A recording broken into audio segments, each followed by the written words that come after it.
Écoutez, bonjour à tous, bienvenue à ce webinaire.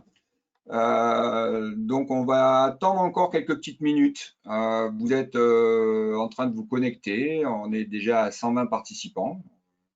On en attend quand même à peu près 300, plus de 300. Alors, est-ce que tout le monde viendra? Peut-être pas en réel, mais en tout cas, vous pourrez aussi regarder ce webinaire en différé. Alors déjà, soyons sûrs que vous êtes sur le bon webinaire. Donc, c'est se diversifier pour passer la crise et anticiper pour optimiser la reprise.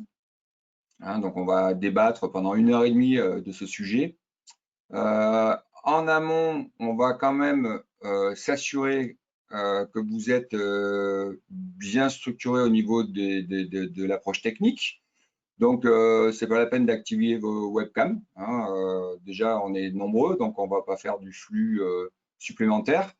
En même temps, on va aussi, on a désactivé vos micros. On va éviter le brouhaha parce que vous imaginez à plus de 200 ou 300 personnes, si on parle tous en même temps, ça va être un petit peu difficile.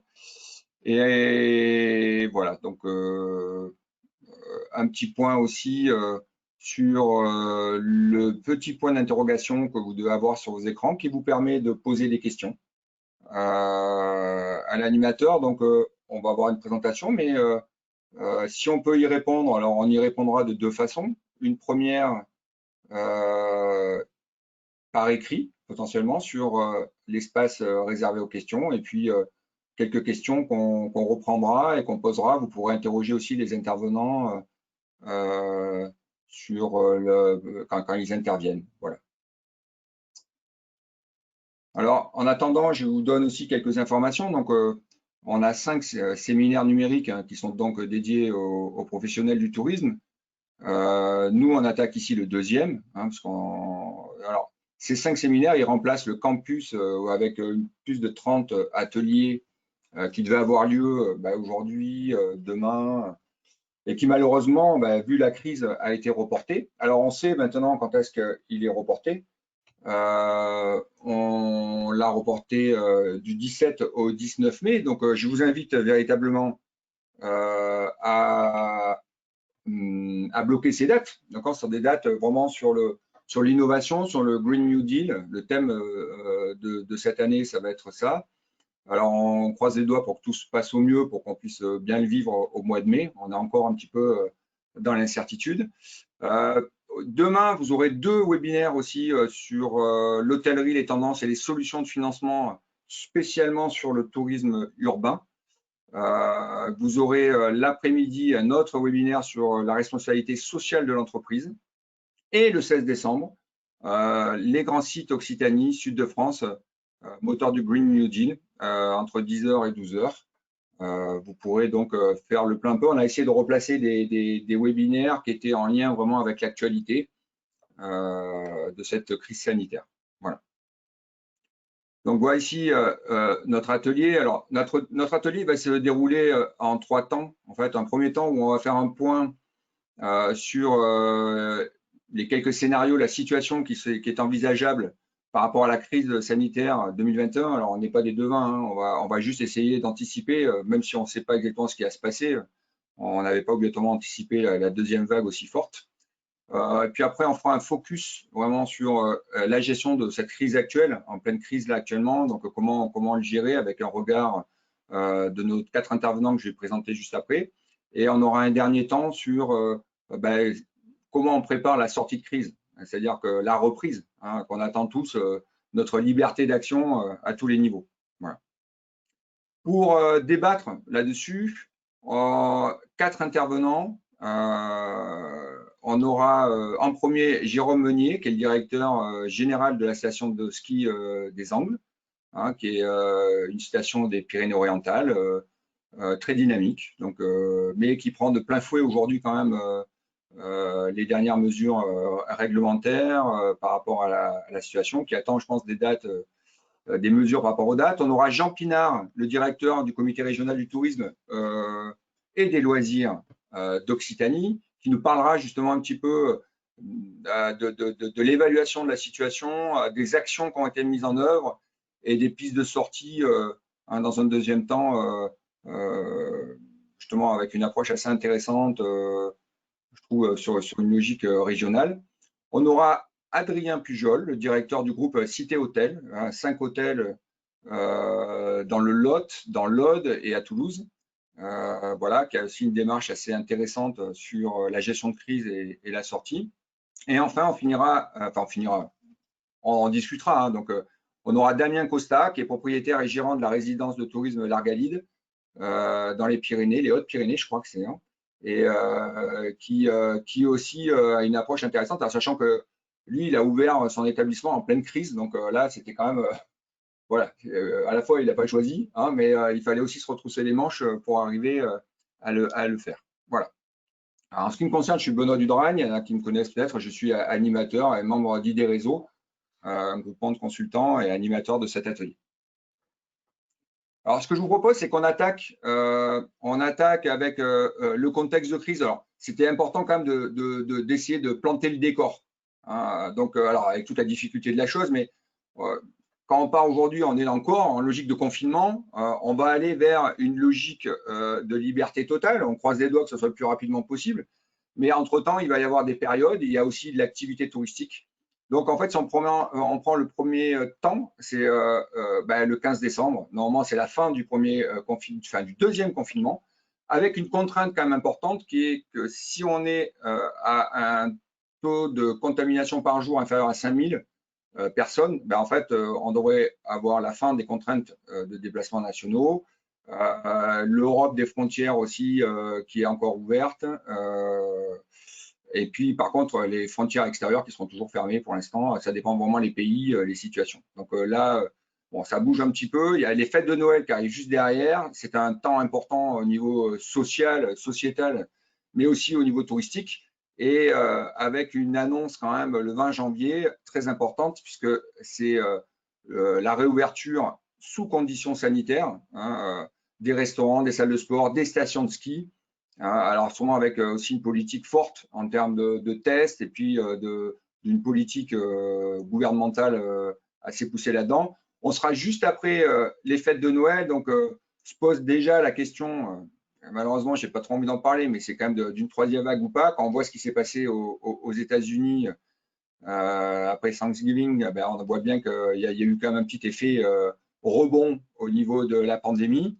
Et à voir justement si nous, où on a quand même une approche peut-être un peu plus rigoureuse sur la gestion des masques et des mesures sanitaires, espérons qu'on aura la possibilité justement d'avoir une ouverture totale et avec le moins de contraintes possible. Mais bon, on verra, il y a quand même une condition de réserve importante là-dessus. Sachant que pour votre info, quand même, hier soir, il y avait une intervention du Premier ministre, je ne sais pas si vous l'avez suivi, surtout du responsable de la santé, là, Jérôme Salomon, où en fait les objectifs de 5000 contaminations au jour, aujourd'hui on est plutôt à 10 000, un peu au-dessus. Donc c'est vrai qu'on a une semaine pour baisser et pour l'instant ça stagne. Donc les nouvelles sont un peu mitigées.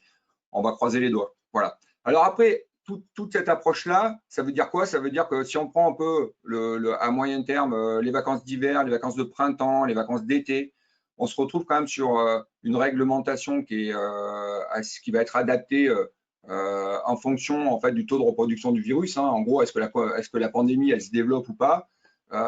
Donc on va le voir par rapport au nombre de contaminations par jour. Donc ça c'est un chiffre important. Alors sachant qu'en plus tout le monde ne se faisait pas détecter avant. Donc et puis surtout c'est la saturation des hôpitaux qui va jouer un rôle fort sur les mesures qui sont à côté pour contenir en fait cette épidémie. Ça veut dire qu'en fait on va avoir une réglementation qui risque d'être assez modulable en fonction de l'évolution.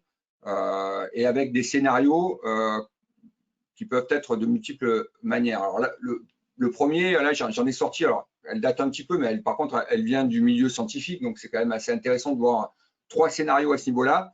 La logique d'ondulation, c'est-à-dire qu'en fait des pics, des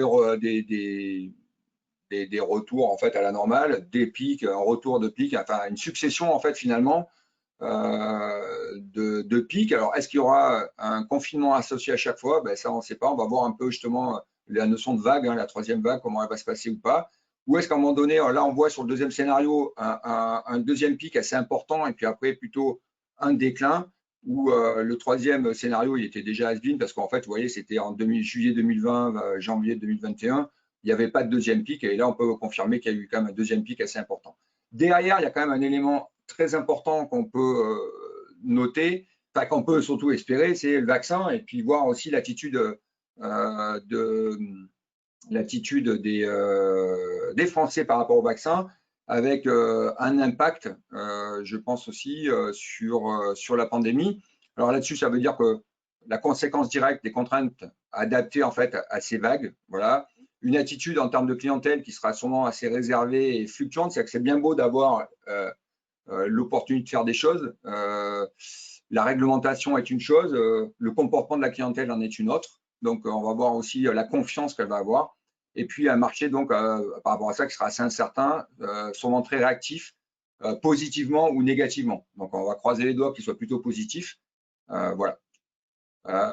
Je mets quand même l'impact du vaccin parce que c'est vrai qu'on attend tous ce vaccin-là, ça va vite. Ça permettrait quand même d'avoir un retour au monde d'avant autour de 2022 et sûrement une croissance de l'immunité collective au courant de l'année 2021 si on arrive à convaincre les gens de se faire vacciner avec le vaccin classique, les vaccins ARN, c'est quand même un élément important.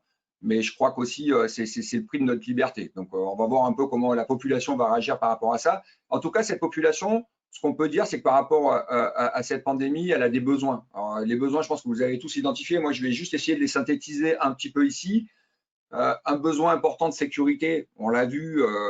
Alors, au début, on découvrait un peu la chose. Aujourd'hui, on a bien vu aussi sur les personnes, plus on est sur des cibles âgées, plus ils sont quand même extrêmement vigilants là-dessus. Un besoin de se rassurer aussi sur les capacités d'annulation. Là, c'est le côté marketing sur les promotions, avoir des offres parce qu'il y a quand même une crise économique pour une partie de la population. Donc, c'est important de se rassurer aussi là-dessus. Après, dans une dimension, je dirais un peu plus hors commercial, on est plus dans un besoin d'espace, de liberté, d'immersion dans la nature, besoin de respirer quand même du verre, associé aussi à l'activité culturelle et puis d'une certaine manière, à fuir la foule, l'avoir peut-être de loin, enfin, on a ce besoin de sociabilité et à la fois, on a quand même cette sécurité, un besoin de se relâcher, un besoin de légèreté. Je pense que là, ça commence à être assez lourd sur toutes les populations, les jeunes notamment et tout ça. Un besoin beaucoup d'affectif, d'empathie, de famille, d'amis, de se retrouver. C'est un élément quand même extrêmement important qu'on avait déjà vu sur la première vague, enfin sur le premier confinement, ce qui a été à la sortie, vraiment se rencontrer, que ce soit les amis, la famille, c'est quand même très important. Et puis, on a une deuxième dimension quand même aussi qui marque vraiment cette période, c'est le besoin de sens. Donc, on a bien vu qu'avec le confinement, il y avait la proximité des circuits courts qui était très présent. On a vu aussi avec l'IFOP qu'il a montré que dès qu'on a repris l'activité, c'est resté, mais ça a quand même diminué. Il y a des habitudes qui sont revenues vers d'autres types de consommation, même si à mon avis, ça reste quand même assez important dans l'esprit. Un comportement responsable, écologiste, l'altruisme aussi, qui sont sûrement très importants. Et puis un besoin de valeurs essentielles. Je pense que là, on arrive vraiment dans une approche où les valeurs sont importantes, la solidarité, l'humilité. Alors l'humilité, on va essayer de nous, dans cet atelier-là, d'en avoir, parce que c'est un atelier, on comprend bien que la situation est difficile pour tout le monde et qu'on n'est pas là en donneur de leçons, on va juste essayer d'être inspirant et peut-être donner quelques clés pour certains pour essayer de sortir de cette situation au mieux et arriver justement à la joie, à des choses simples, à un certain niveau de transparence, de vérité, un vrai besoin de simplicité, de fluidité aussi dans nos parcours, tout ça, nos parcours touristiques. C'est vraiment, à mon sens, peut-être d'autres choses, hein, les besoins fondamentaux un petit peu de la clientèle. Alors, comment on agit dans ce contexte-là? C'est là on va attaquer vraiment notre débat. Dans ce contexte sanitaire incertain, sur cette année 2021, hein, premier semestre, deuxième semestre, on retient quoi de l'expérience de la première vague, du premier confinement? Finalement, on a quand même un retour aussi là-dessus. On l'a pris dans la tête direct la première fois. Là, on est quand même avec un peu plus de recul. Et comment on tient justement jusqu'à la reprise, au-delà tout simplement de la dimension purement économique, même si elle est clé. Enfin, il y avait l'atelier là-dessus ce matin. Alors, pour répondre à ça en premier, je vais donner la parole à Jérôme Meunier, qui est le directeur, donc je vous disais, des Angles, hein, qui va nous expliquer un petit peu, déjà nous prendre un peu de la hauteur sur la situation des stations dans les Pyrénées, et puis voir après sur les Angles comment justement vous avez géré cette première crise, cette premier confinement, et comment aujourd'hui, là dans le contexte, quelle stratégie vous avez aiguisée, comment vous vous tournez, est-ce que vous avez diversifié vos clientèles, est-ce que vous avez changé vos offres? voilà, cette réactivité. Jérôme, je vous laisse la parole. Bon, merci. Bonjour à tous. Déjà, je suis désolé, je ne pourrai pas assister jusqu'à la fin de la réunion parce que nous sommes les montagnards en temps de crise et tout à l'heure, nous avons une rencontre avec le préfet local pour essayer de trouver des solutions dans la crise dans laquelle nous trouvons. Déjà, en quelques mots, présenter la station des Angles et présenter un petit peu le poids économique du ski par rapport à l'activité d'hiver, pour que tous soit un petit peu sur la même longueur d'onde, et la diversification, quelle réflexion on mène, parce que la diversification, finalement, chez nous, c'est quelque chose qu'on a mis en place depuis des années et des années, avec parfois des hivers sans neige, donc on n'est pas déjà, ça nous est déjà arrivé, ce type de situation, quelque part indirectement. Pour mémoire, le poids économique du ski à l'échelle du massif des Pyrénées, le chiffre d'affaires direct des remontées mécaniques, c'est 100 millions d'euros. Si on considère, il y a plusieurs études qui ont été faites, que derrière c'est 1 million d'euros, derrière 1 euro dans l'activité ski, il y a 7 euros de l'activité induite. Donc là, je m'adresse aux hôtels, aux restaurants, tout ça, c'est la contrepartie. Donc, ce qui se passe cet hiver, il faut bien être conscient que c'est dramatique, quoi, parce que ces 100 millions d'euros de chiffre d'affaires que nous faisons sur l'activité ski, ils se font en 120 jours. Et là, aujourd'hui, le gouvernement nous a dit, vous avez déjà perdu 50 jours. 50 jours, c'est 40% du chiffre. Et c'est ce qui doit nous permettre de vivre tout au long de l'année. Donc, une situation quand même assez difficile à vivre et avec beaucoup de crispations et des crispations très humaines aussi, parce que les stations de ski, ce sont des lieux de vie sociaux où on a traditionnellement le 1er décembre, j'embauche 100 saisonniers. Aujourd'hui, j'ai écrit à 100 saisonniers en leur disant, écoutez, vous êtes bien gentils, mais cet hiver, vous serez au chômage partiel.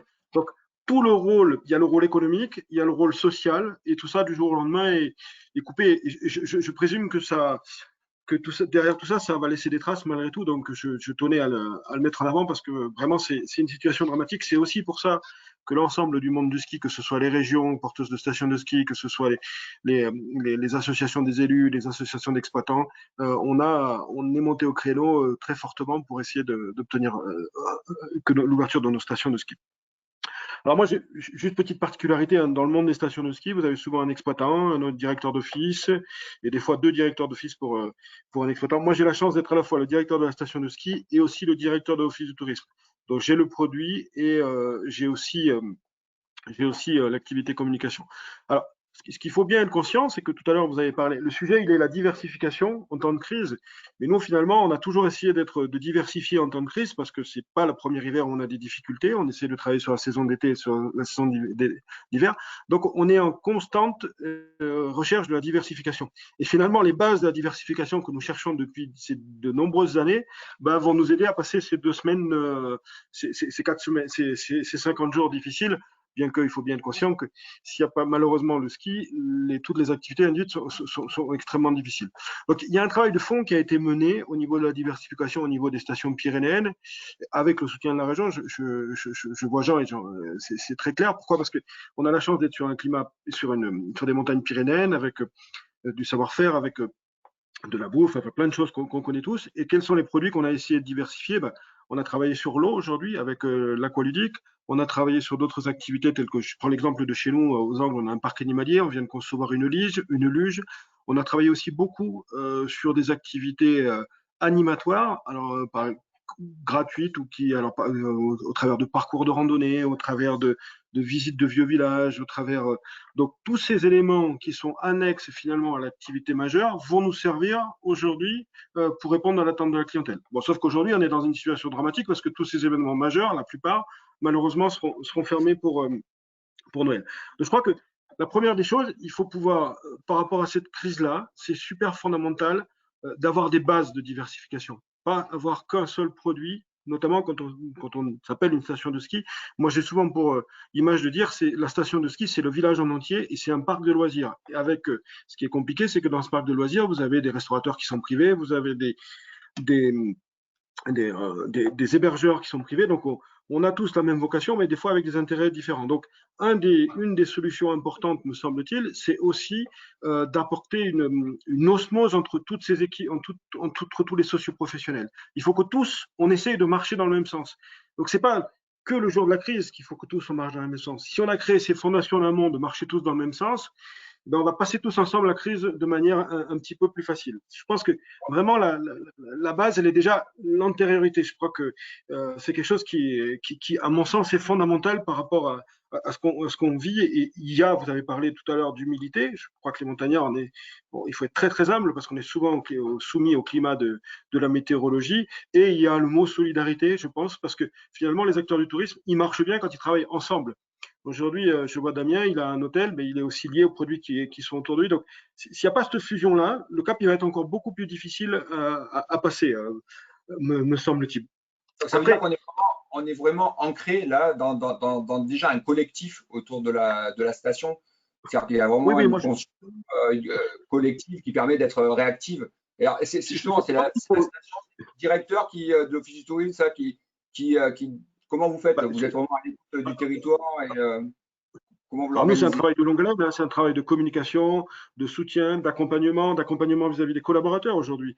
Les collaborateurs qui sont en difficulté, je prends l'exemple de nos saisonniers, on a beaucoup communiqué auprès des socioprofessionnels en leur disant voilà ce qu'il faut faire, même si chaque socioprofessionnel avec sa propre organisation, hein, on a essayé de communiquer avec nos personnels en leur disant bon, voilà la situation, comment elle est, comment on pourra vous aider. Donc il faut qu'il y ait cet élan, me semble-t-il, commun pour que ça fonctionne. Et il faut avoir des bases de polyvalence et de diversification. Je prends l'exemple de la station. Les bases de la polyvalence, ça nécessite aussi de la compétence. Chez nous, on a des gens qui travaillent l'hiver et qui sont des pisteurs, qui sont des dameurs, qui ont toutes les activités liées au ski, mais pas que. On a aussi des gens qui sont pardon l'été, qui ont d'autres activités, qui sont accompagnateurs montagne, qui sont guides de VTT, euh, qui ont des activités touristiques. Je prends l'exemple, je ne sais pas si vous connaissez le territoire, mais on a la chance d'avoir le lac de Matemal à 5 km de la station, avec une base de loisirs qui est ouverte l'été et qui cartonne, hein, très clairement, hein, parce que y a un bon produit, il y a un restaurant, il y a un parcours d'arbre en arbre, il y a du poney, il y a du saut élastique, enfin, il y a tout ce qu'on peut trouver au travers d'une plage. Et ces gens-là, d'habitude, ils sont donc sédentarisés chez nous, ça c'est aussi important. Hein. Je pense que si on doit faire de l'appel du flux de collaborateurs extérieurs, c'est compliqué. Donc c'est des gens qui sont solidarisés chez nous, qui ont une activité portée sur le ski d'hiver, qui est la génératrice de l'économie majeure, hein. Sans elle, le reste ne vit pas, et qui ont des activités complémentaires l'été. Donc aujourd'hui, qu'est-ce qui se passe? Nous, aujourd'hui, on dit le ski est fermé. Donc sur quoi on va s'appuyer pour mettre en valeur notre produit? Parce que je pense que le message, il est clair, ce qu'a dit le président, ce qu'a dit le Premier ministre, il faut quand même monter au ski parce que vous allez trouver des choses à faire. Alors, nous, on va s'appuyer sur les fondations de l'été. Et tous nos collaborateurs qui ont cette double compétence aujourd'hui, ils vont se transformer en animateurs d'été, d'hiver, quelque part, j'ai envie de dire. Donc, on voit aujourd'hui ressurgir toutes les activités qui sont faites, qui vont nous permettre de proposer des choses différentes. Surtout que la montagne, aujourd'hui, c'est un message très simple. Hein, c'est la liberté, c'est la nature. Par rapport à ce que vous évoquiez tout à l'heure d'un point de vue sanitaire, c'est le plein air. Cet été, on a cartonné. Il y a eu beaucoup, beaucoup de monde qui sont venus chez nous. Et on a marqué des points en termes de fidélisation sur la clientèle d'été, parce que c'est vrai que la clientèle d'été a plutôt tendance à aller l'été à la mer et quelque part l'hiver à la montagne. Donc, il faut surtout mettre en valeur tous ces produits-là et avoir la capacité à se transformer très, très rapidement. Donc, il faut beaucoup, beaucoup de réactivité, me semble-t-il, pour être opérationnel le jour J et essayer d'anticiper. Donc, voilà une des bases que nous on a été évoquées. Donc, par rapport à cet hiver, après, je reviendrai sur la notion de crise sanitaire parce que je pense que la notion de crise sanitaire, il faut aussi l'anticiper. Et le monde montagnard l'avait anticipé avec un protocole sanitaire et une organisation bien dédiée à ça. Donc, aujourd'hui, toutes les activités qu'on peut exploiter l'été, qui sont la rando, toute la partie outdoor, aujourd'hui, vont être commercialisées l'hiver. En gros, on a trois thèmes. Hein. Cette activité outdoor. On a le rôle de l'Office du tourisme aujourd'hui. Le rôle de l'Office du tourisme en tant que crise, il est quoi? Il est d'accompagner ces socioprofessionnels, de ne pas venir en concurrence et de compléter l'offre et la valoriser auprès de la clientèle pour dire à nos clients, écoutez, là-bas, il se passe ceci, il se passe cela. Chez nous, vous pourrez avoir tous ces produits-là. Donc, acteur et communicant, vraiment, c'est en fait management vraiment de la destination. Bon, à la fois, on le sait aussi, c'est le rôle vraiment, surtout dans les stations de ski, un vrai rôle de management global et de réorientation et de communication là-dessus. Voilà. Une question peut-être au niveau, justement, parce que changer comme ça, réorienter, ça demande aussi des compétences au niveau du personnel, au niveau des acteurs, alors qu'ils soient au sein de l'office ou qui soient à l'extérieur, chez les professionnels et tout ça, quelle a été la capacité d'acquérir en fait, ces compétences justement par rapport à ça? Pardon, je vous coupe. La capacité, c'est ce que je vous disais, c'est nos fondations de la diversification. Aujourd'hui, nos fondations de la diversification, du fait qu'on a une double activité été-hiver, nos collaborateurs avaient la double compétence. Donc les mecs qui sont accompagnateurs de montagne ou qui aujourd'hui ressortent les vélos, parce qu'à Noël on va avoir tous les VTT électriques qui ont cartonné cet été, ben, on va les voir ressortir cet hiver. Donc il y a cette double compétence qui s'intègre de plus en plus dans les stations de ski. Mais on est sur aussi des stations de ski plus sur un raisonnement uniquement l'hiver. On est sur un raisonnement 4 saisons. Donc les bases de notre raisonnement 4 saisons fait que sur cette période de crise, ça nous permet de répondre présent. Après, il y a, donc comme je l'ai dit, il y a la compétence, les produits et le rôle de l'office en termes de manager, d'accompagnateur, de rôle de solidaire, de faire passer des messages, d'amener des idées. Hein. Je pense que ça aussi, on a un rôle qui est fondamental là-dessus. Et après, le faire savoir qu'il y a des choses qui vont se mettre en place. Alors, nous, on n'a pas réinventé la poudre. Hein. Aujourd'hui, pour moi, il y a deux communications. Une communication de proximité quand les gens sont sur site, une communication de proximité locale. Je dirais qu'on est sur un rayon de 1 heure et demie. Les gens de Perpignan et d'ailleurs, et après il y a la région Occitanie. Donc on a dans un premier temps travaillé à notre niveau, où on a remonté toute l'information des socio-professionnels avec tous les produits qui pouvaient exister sur la station. On les a valorisés dans notre site internet. On a un partenariat avec l'ADT où on va créer une campagne de com très courte, très rapide, avec un lien ou un site. On donnera l'info en temps réel sur les activités outdoor, les activités proposées par l'office, et un troisième point, parce que pour nous c'est important, c'est la partie restauration. Parce qu'on va avoir des gens qui vont venir s'héberger et qui vont vouloir manger. Alors ils mangeraient dans leur appartement, soit, mais on a des professionnels du ski qui ont fait du prêt-à-porter. Non, du prêt-à-porter, pardon. Vous m'avez compris. C'est la dernière Voilà, tendance. Le message, il est là. Je crois Et puis, je voulais revenir à la notion de gestion de crise. C'était là aussi notre déception aux montagnards quand on nous a dit du jour au lendemain, ben, c'est fermé, vous ne pourrez pas ouvrir. On avait essayé de beaucoup anticiper la crise sanitaire. On l'a vécu au mois de mars. Ça a été un malaise et un drame énorme de fermer le 16 mars parce que toujours pareil, socialement, humainement, enfin, ça a été très dur à vivre. Et l'ensemble des socio-professionnels, des partenaires du ski, que ce soit les élus, les syndicats des remontées mécaniques, enfin, la médecine aussi, on avait essayé de mettre en place un protocole sanitaire visant à limiter au maximum le risque sanitaire.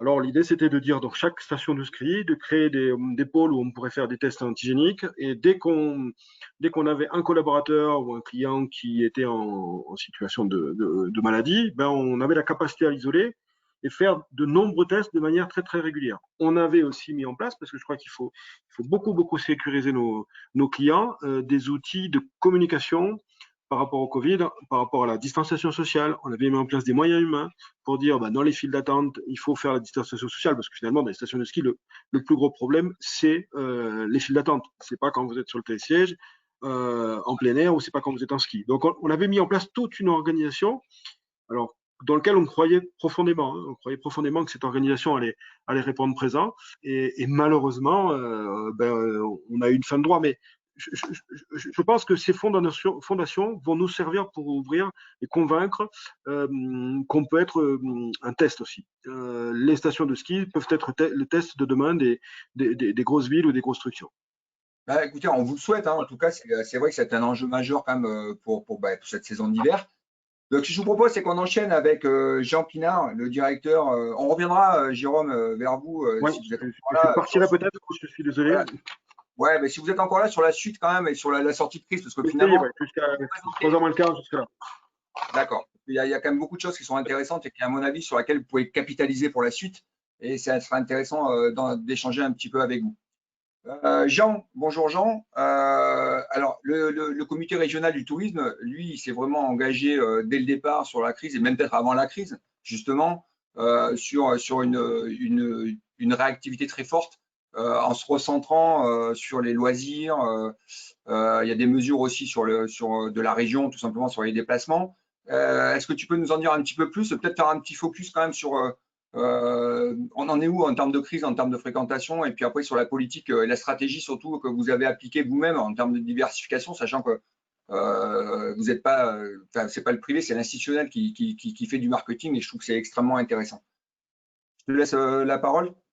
Ok, bah écoutez, bonjour à toutes et à tous. Alors, j'avais préparé un petit support, donc normalement, c'est Benoît qui doit Ouais, le partager et même le faire avancer pour vous faire partager des chiffres qu'on a reçus la semaine dernière de la part de l'INSEE, alors on a zoomé sur juillet et août parce que malheureusement, en 2020, on n'aura pas beaucoup d'éléments de comparaison. Donc, juillet et août nous permet de nous comparer à 2019, et ça concerne principalement l'hôtellerie.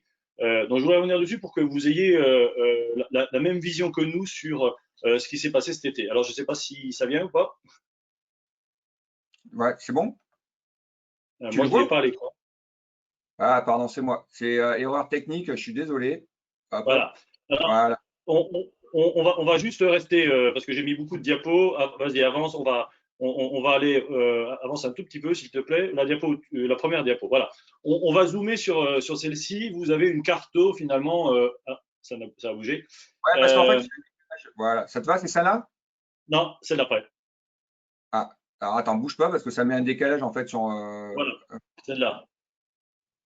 Si tu ne ça bouges là. plus. Voilà. En fait, pour être le plus didactique possible dans la présentation de ces chiffres, qui est toujours un truc rébarbatif, on vous a fait cette carto de la fréquentation de l'Occitanie cet été dans les hôtels.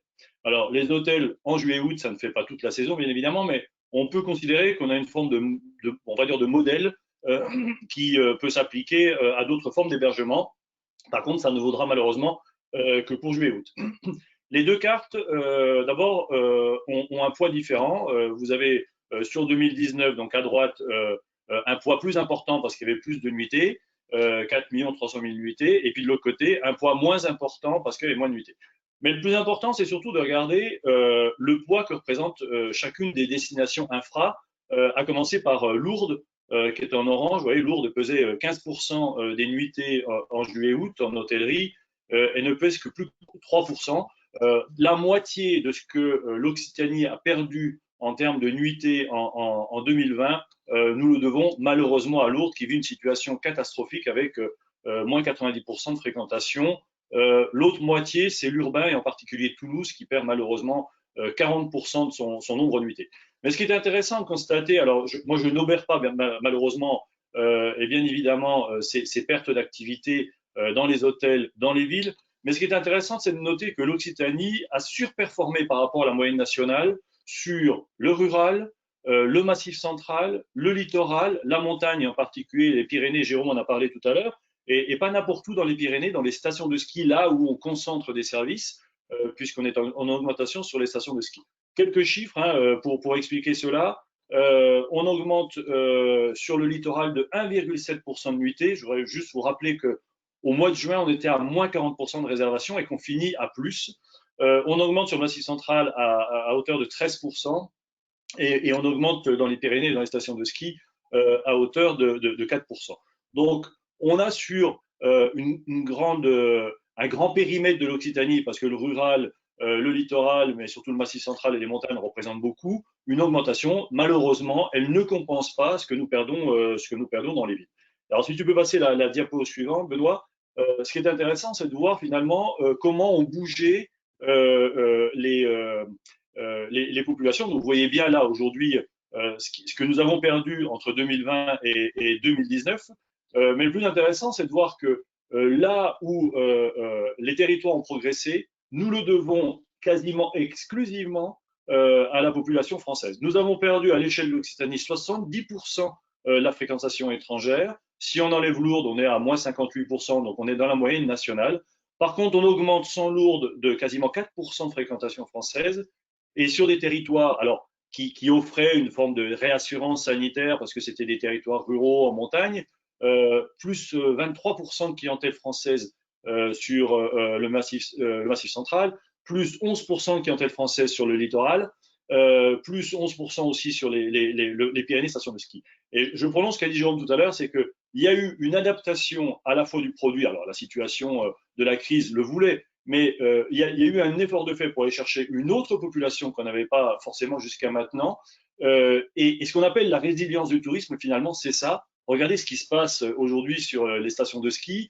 On ne peut plus faire de ski alpin parce qu'il n'y a plus de remontée mécanique. Et Decathlon est en rupture de stock sur la vente de ski de randonnée, de raquettes ou de ski de fond. C'est qu'il y a une adaptation du public et finalement, c'est une des grandes forces du tourisme. Alors malheureusement, quand on est monoproduit comme on peut l'être à Lourdes ou à Toulouse, on n'a pas cette capacité d'adaptation. Mais cette résilience-là, elle fait de l'Occitanie la région de France qui a le mieux résisté à ces crises sanitaires. Et quand je dis ça, voilà, je n'obère pas malheureusement la perte de fréquentation dans les hôtels de ville en particulier, mais je pense que Adrien Pujol tout à l'heure en dira un petit mot par rapport à ces établissements.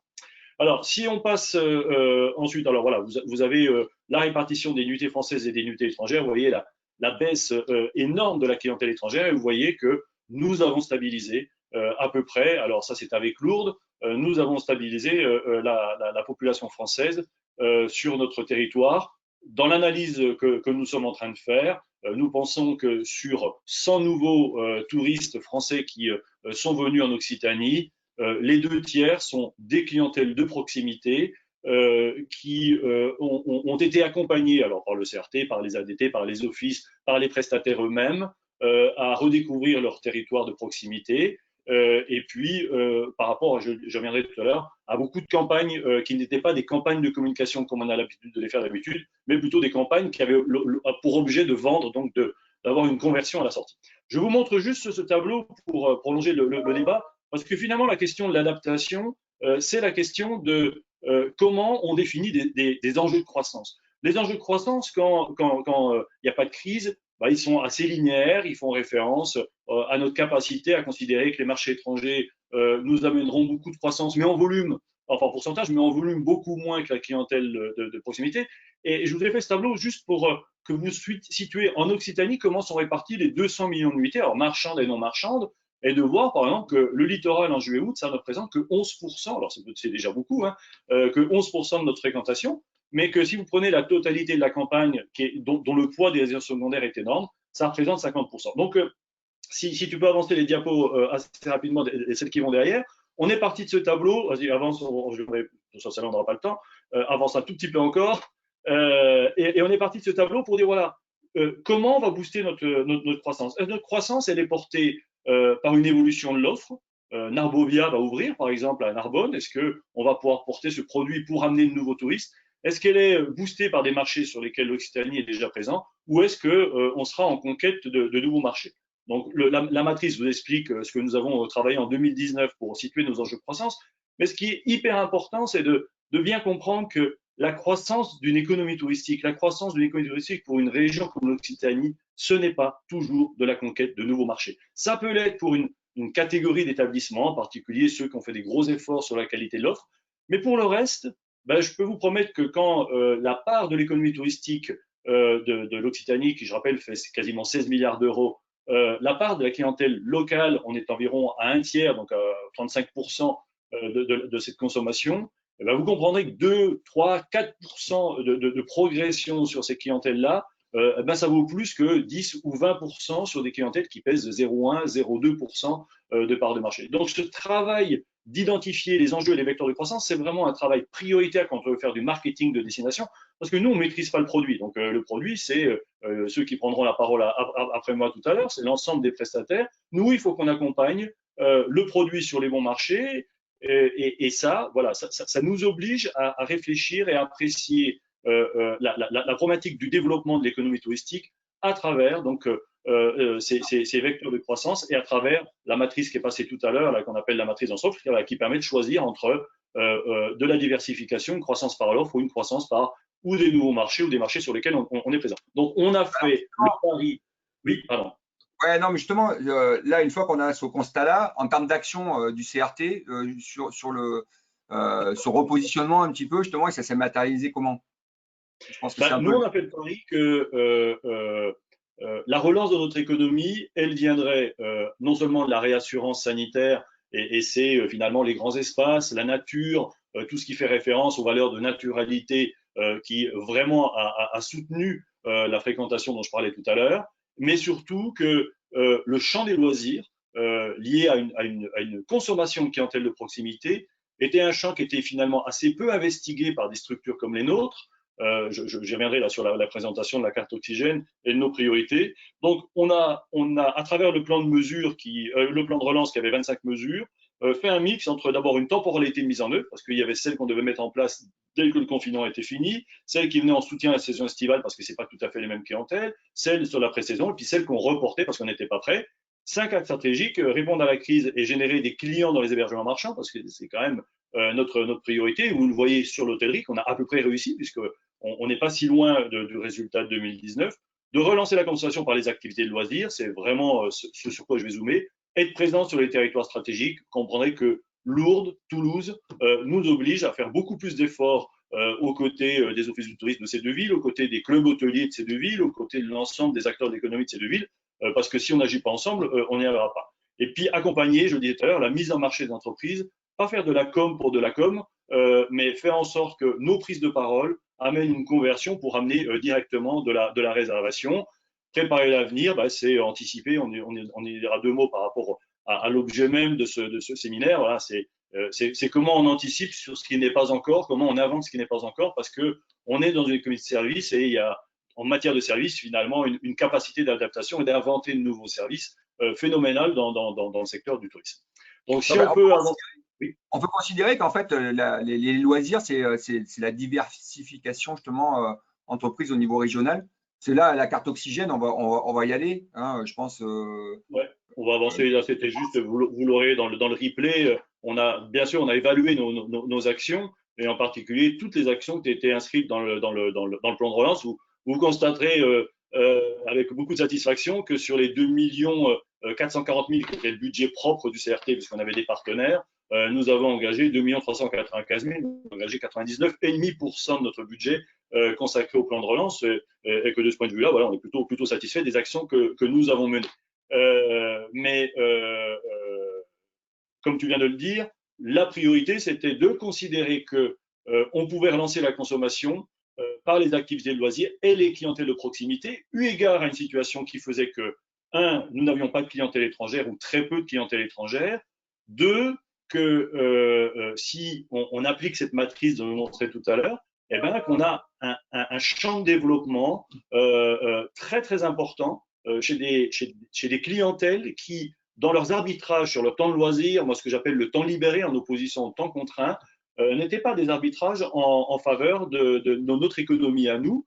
Alors je cite souvent, alors pour ceux qui m'ont déjà entendu, je m'excuse, mais je pense qu'on a complètement oublié collectivement, alors collectivement c'est les organismes institutionnels du tourisme parce qu'on est payé pour ça, on a complètement oublié de considérer que il y avait de la concurrence entre pays et entre régions pour du séjour, mais qu'il y avait aussi de la concurrence dans le champ des loisirs et dans l'usage du temps libéré, entre je prends le train et je vais passer un week-end ou je vais faire une sortie en raquette parce qu'on ne peut pas faire de ski en ce moment, ou alors je m'abonne à Netflix, à Disney Channel, parce que ces gens-là, eux, ont complètement investigué le champ du loisir et le champ du temps libre, et que nous devons, nous aujourd'hui, nous opposer à ces gens-là. Quand je dis nous opposer, rentrer en concurrence avec ces gens-là, parce qu'ils nous piquent des parts de marché, mais ils nous piquent de l'économie, et ça nous semblait, nous, vraiment très important de considérer que les clientèles de proximité, que les activités de loisirs allaient nous aider. Je rappelle quand même qu'au moment où le CRT et la région s'engagent très durablement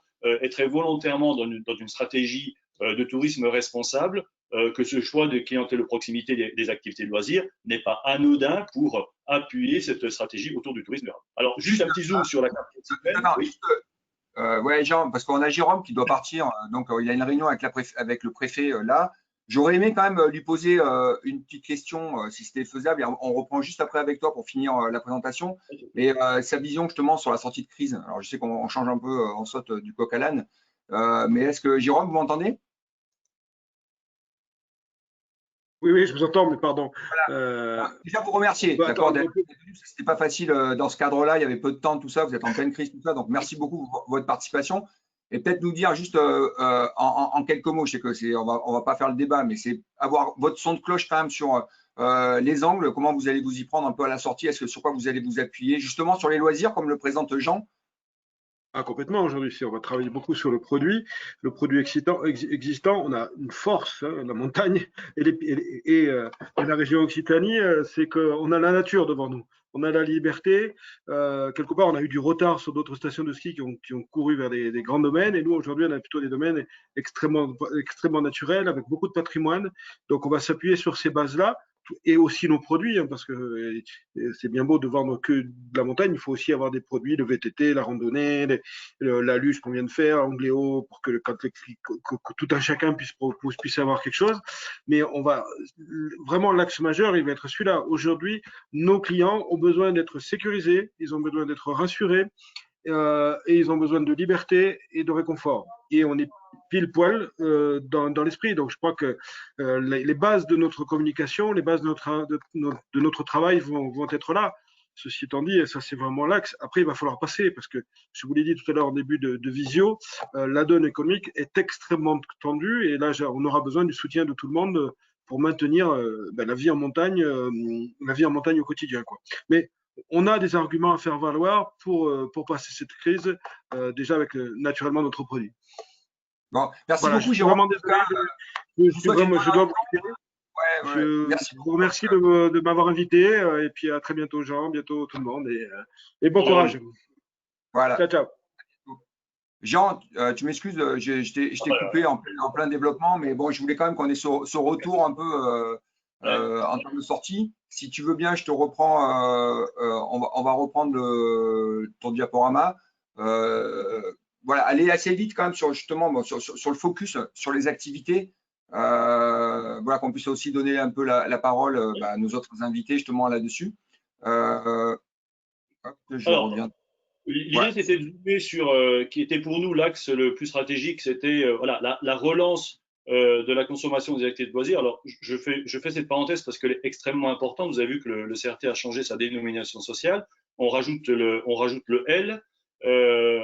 L'objet de cette mesure, c'est de rajouter une compétence à notre comité régional du tourisme et une compétence en termes d'action qui est celle, je l'ai dit tout à l'heure, de l'investigation du champ des loisirs, considérant que sur ce champ-là, nous avons un retard à rattraper et que nous avons réellement une capacité de croissance de notre économie et qu'on est parfaitement conscient que quand on ajoute un L à l'Occitanie, ça nous oblige à l'inverse. Et finalement, moi, la grande leçon que je prends de cette crise, c'est que on arrive à un moment où il faut trouver des bons équilibres. Donc, le fait de rajouter un L, de s'occuper des loisirs, ne nous absout pas sur tout ce que nous devons faire sur les marchés étrangers, sur lesquels nous maintenons à la fois des ressources humaines et à la fois des ressources financières.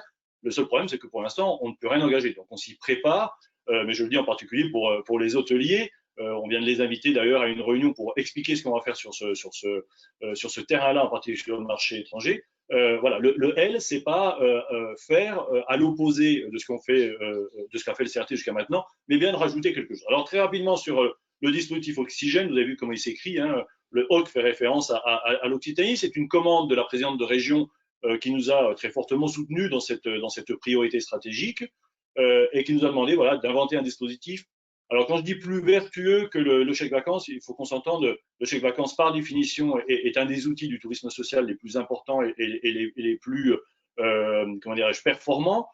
Sauf que voilà, le chèque vacances, on n'en limite pas l'usage géographique. Nous, on voulait en limiter l'usage géographique et puis surtout orienter et cibler la consommation auprès de prestataires que nous avions retenus. Donc, une carte jeune, une carte famille, une carte famille plus. La carte famille plus, c'est celle qui a été monétisée par le conseil régional avec pour les familles dont le quotient familial était inférieur à 1 000 euros, 3 millions, même un peu plus de 3 millions, parce que je crois qu'on est à 3,4 millions aujourd'hui, d'engagement financier de la région pour monétiser ces cartes, donc pour accompagner des familles qui n'ont pas forcément la culture et surtout les moyens de consommer des activités de loisirs, des activités de pleine nature, des activités culturelles, de pouvoir en bénéficier et donc de faire des choix d'activités qui concourent donc à la relance de notre économie par cette consommation d'activités de loisirs. Voilà.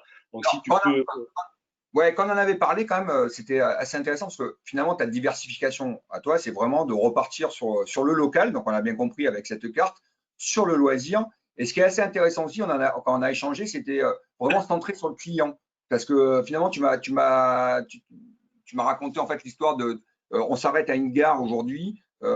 Finalement, vous vous êtes rendu compte que les gens n'allaient pas obligatoirement se faire tout de suite une activité liée à la destination de la gare. Et vous avez essayer vraiment d'apporter de l'information complémentaire pour déclencher l'achat autour de par exemple, d'une gare, d'une destination. Tu peux nous développer un petit peu la chose là-dessus? Parce que ça, moi, je trouvais que c'était vraiment assez intéressant dans l'approche, quoi, sur la façon de s'adapter. Il y a une diapo qui sera plus loin, mais on peut le dire tout de suite. Moi, une des grandes leçons, alors d'un point de vue professionnel, hein, de cet été, c'est que nous avons compris collectivement en tout cas au moins au sein du CRT, qu'il y a une différence fondamentale à faire entre communiquer et informer. Communiquer, voilà, on pousse de l'information et on considère que les gens trouveront bien ce qu'ils cherchent. Informer, c'est qu'on cible à la fois les gens sur lesquels on veut pousser cette information, mais surtout l'information, le type de service qu'on veut donner. Je disais tout à l'heure, le tourisme est une économie de service. Si vous dites à des populations, alors urbaines principalement, parce que les marchés sont principalement dans les métropoles, voilà ce que vous pouvez faire en prenant le train à telle heure. Voilà, si vous descendez à cette gare, ce que vous pouvez faire comme type d'activité. Et comme la région a eu la bonne idée d'accompagner non seulement la carte oxygène, mais la mobilité des habitants de cette région avec les billets de train à 1 euro, je rappelle quand même 1,5 million de billets de train à 1 euro, voilà, on peut considérer que ce dispositif était vraiment complet et qu'on va essayer de le faire performer encore plus l'année prochaine avec un travail que nous faisons avec la SNCF et la région pour rentrer sur l'information touristique à partir de l'information de transport. C'est-à-dire que vous pouvez prendre le train de 8h41 à Matabio, vous descendez à 10h19 à Souillac, et là, à Souillac, vous pouvez faire du canoë-kayak, ou alors vous pouvez aller à Rocamadour parce que le prestataire ou l'office de tourisme s'engage sur ce train-là, le dimanche et le samedi, à venir vous chercher et faire en sorte que le dernier kilomètre, qui des fois fait 3, 4, 5 kilomètres, soit plus accessible. Voilà, cette notion de service, elle me semble vraiment importante. Et si on veut aller concurrencer d'autres acteurs dans ce champ de loisirs, je pense qu'il faut qu'on rivalise de propositions d'offres nouvelles. La SNCF est vraiment mobilisée à nos côtés par rapport à ça. Un petit mot quand même sur les billets de train à 1,5 million d'euros, puisque nous avons demandé à la SNCF quelle était la valeur de ces billets de train. Voilà, ce que les gens n'ont pas payé, ça représente environ 9 euros par billet. Donc, vous multipliez 1,5 million par 9 euros, on arrive à 13 millions d'euros. Nous, on pense que sur ces 13 millions d'euros, il y a environ les 2 tiers qui ont servi aux familles modestes et aux gens qui ont pris ce train pas cher de gérer l'économie sur le transport en faveur de l'économie touristique pour s'acheter une crêpe dans un resto, pour aller faire telle activité à côté, de l'acrobranche, je sais pas quoi. Et ça, voilà, il faut le dire, c'est la seule région de France qui a eu ce dispositif aussi ambitieux, parce que les 13 millions d'euros, ils avaient un coût, et c'est bien celui qui est pris en charge par la région. Donc, le dispositif de mobilité plus le dispositif de la carte oxygène, plus l'effort de communication, on est passé vite sur les cartes touristiques que nous avons sorties pour montrer voilà, où est-ce qu'on peut faire du kayak, où est-ce qu'on peut faire de la randonnée, où est-ce qu'on peut faire du VTT, où est-ce qu'on peut faire du paddle. Et quand je dis où est-ce que, c'est à quelle gare il faut qu'on descende, comment on peut appeler le prestataire, et de finalement connecter la photo des gorges du Tarn, pour prendre cet exemple-là, parce que je sais que Benoît est de Lozère.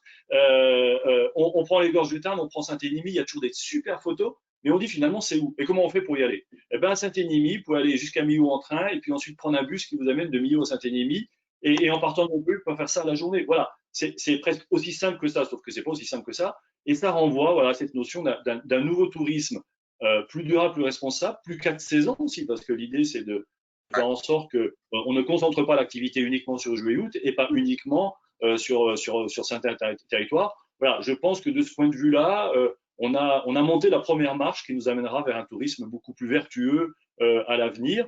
Mais c'est pas fini, vous avez compris qu'il y a encore beaucoup de travail à la fois sur les enjeux de tourisme durable et à la fois sur le développement de nouveaux services par rapport à cette population. Et je le redis, le L du CRT qui se rajoute, c'est bien un rajout de compétences et de prestations, considérant que l'activité de loisir nous amènera une économie supplémentaire. Je rappelle quand même que un peu plus de 50% des emplois liés au tourisme sont des emplois, par exemple, liés à la restauration. Donc, il faut aussi avoir cette visée-là en disant que quand on dit 40% ou 35% de la consommation est régionale, bah oui, quand vous allez manger le midi en sortant du boulot, ce que vous allez laisser au restaurateur compte dans l'économie touristique. Donc, il n'y a pas de raison que les loisirs n'y comptent pas et ne favorisent pas donc, ce développement de notre économie. Donc finalement, tu as quand même assez diversifié donc le marketing de la région, en fait, hein, vraiment en recentrant sur, comme je disais tout à l'heure, sur le local, sur la proximité. Alors moi, ce que je vous propose, c'est qu'on fasse un sondage auprès de nos participants. Vous le voyez, il doit apparaître aujourd'hui, enfin maintenant, là, pas aujourd'hui, tout de suite, là, sur l'écran, justement voir si vous aussi, vous avez capté de nouvelles clientèles depuis le début de la crise. Alors oui, est-ce que c'est une clientèle française qui n'était pas habituelle pour vous? Est-ce que c'est une clientèle plutôt de proximité, à moins de 2 heures? Est-ce que c'est une clientèle plutôt locale, à moins de 30 km? Ou est-ce que non, pas du tout pour l'instant, vous êtes resté plutôt sur votre clientèle habituelle? Voilà, donc vous pouvez y répondre tout de suite sur votre application, sur notre application GoToWebinar. Voilà, j'espère que ça marche bien pour vous. Ce qu'on pourra faire un peu, c'est d'avoir les résultats en direct et de voir justement si l'approche, qu'on va en plus, on va se rendre compte que cette approche, elle est vraiment partagée. Hein, on va juste enchaîner après avec Adrien Pujol, qui justement, alors, basculer de la logique institutionnelle à la logique privée, juste après. Je vous laisse un petit peu de temps pour répondre. Vivian qui doit m'entendre et qui gère derrière va arriver, enfin va me dire un petit peu les résultats. En attendant, si tu es d'accord, Jean, je passe la parole à Adrien. Ah voilà, on a les résultats. Donc on a quand même un niveau, hop là, il faut que j'arrive à lire. On a quand même une vraie diversification de la clientèle. Pour l'instant, au niveau 48%, la clientèle à proximité de moins de 2 heures. Donc, ça veut dire que vous avez recentré quand même vos activités sur la région, notamment, je pense vraiment. Donc, de toute manière, vous ne pouvez pas aller chercher vraiment à l'étranger, on était bloqué. La clientèle française, évidemment. Et le local aussi, assez important. Donc, c'est assez intéressant. Et puis, quand même, un quart qui pour l'instant, en fait, n'a pas réorienté son marketing. Donc, c'est une réflexion, je pense, que vous devez avoir, hein, cette capacité d'adaptation, une certaine forme de pragmatisme, en fait, d'aller chercher, de réadapter par rapport à votre offre une cible qui ne peut plus partir aussi de son côté, donc qui est une vraie opportunité. Voilà. Merci Jean. On reviendra vers toi après sur la deuxième partie. Adrien Pujol, donc vous êtes directeur de Cyber Hôtel. Enfin, je vais le refaire, ça, Cité Hôtel. Ça, c'est le côté numérique. Je vais bientôt changer alors. En moi. Voilà, c'est 5 hôtels. Donc, vous, comment vous avez abordé justement cette diversification? Assez intéressant, justement, diversification. Vous avez plusieurs activités. Et puis, tout à l'heure, Jean, il a dit quelque chose aussi qui me paraît extrêmement important. C'est qu'en fait, la saisonnalité est en train un peu d'exploser. On verra aussi avec Damien qui a cette approche-là. Donc, je pense que cette stratégie, un peu, elle est adaptée à la situation et à la fois, c'est sûrement une situation d'avenir. Vous pouvez nous en dire plus un petit peu sur votre action, vous? Bonjour à tous. En effet, donc cette crise, vraiment, c'est un accélérateur de tendance. Ça nous projette sur le futur dans notre façon de travailler et donc dans la diversification. Parce que la diversification, comme l'a dit Jérôme Meunier tout à l'heure, ça commence en amont. C'est pas le 15 mars qu'on la décide, on subit un peu ce qui se passe et ensuite on en tire des enseignements. Donc la première chose, c'est on analyse sa data. Aujourd'hui, on est dans un monde quand même du digital, donc c'est pas, ça sera peut-être cyber-hôtel plus tard, mais en tout cas le côté digital est important et nous permet. On a fait un travail par exemple sur les visitations de notre site internet, d'où viennent les clientèles. Et là, on a eu des surprises. Hein. On a regardé, mais grosso modo, la clientèle. Enfin, c'est des surprises. Cette année, c'est principalement la région Occitanie, donc Toulouse et Montpellier, les deux métropoles, et ensuite les grandes métropoles françaises.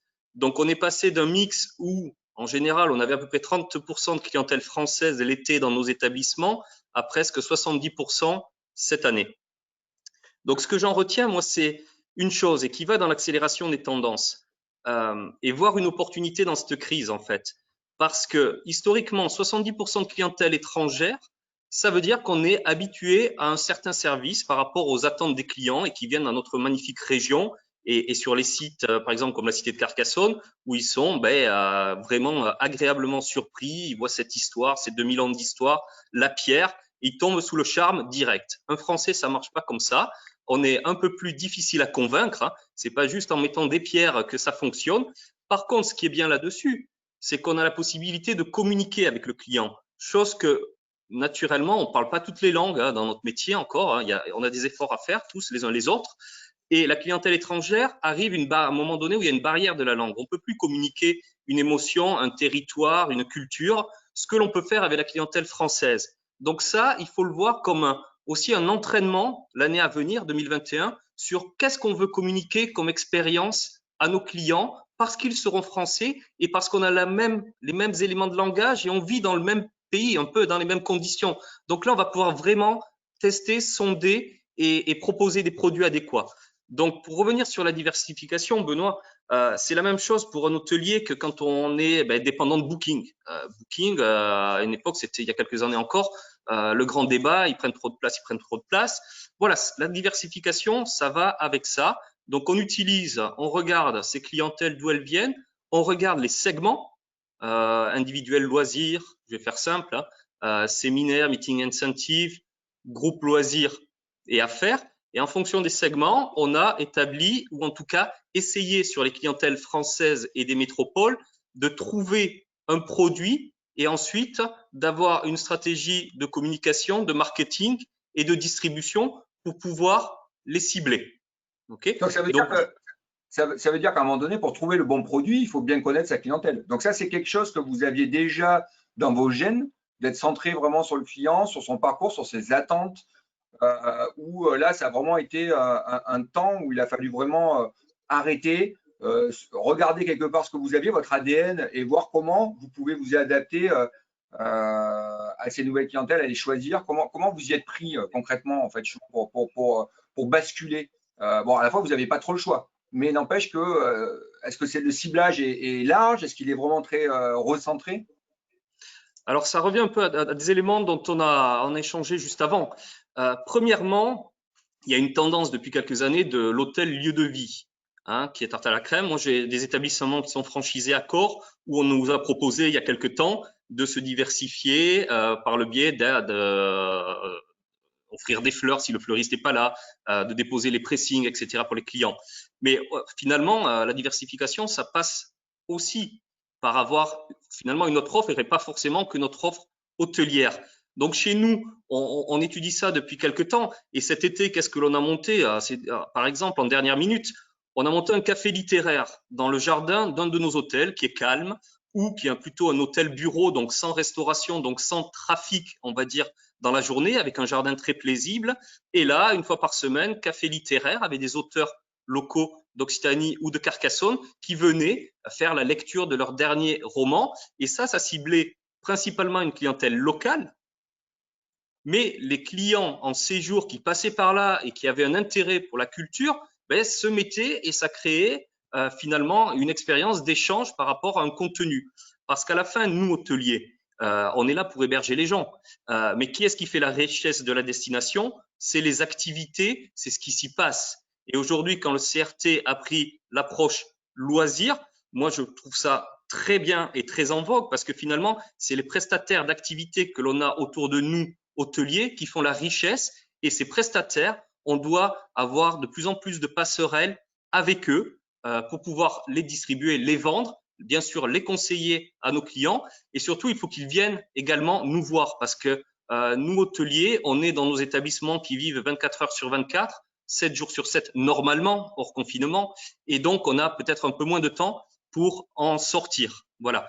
Un autre exemple sur les prestataires extérieurs et l'expérientiel. La slide d'avant, la diapositive d'avant, c'est un partenariat que l'on a mis en place il y a maintenant 3 ans, en 2018, avec un chevalier du XIIIe siècle dans la cité de Carcassonne.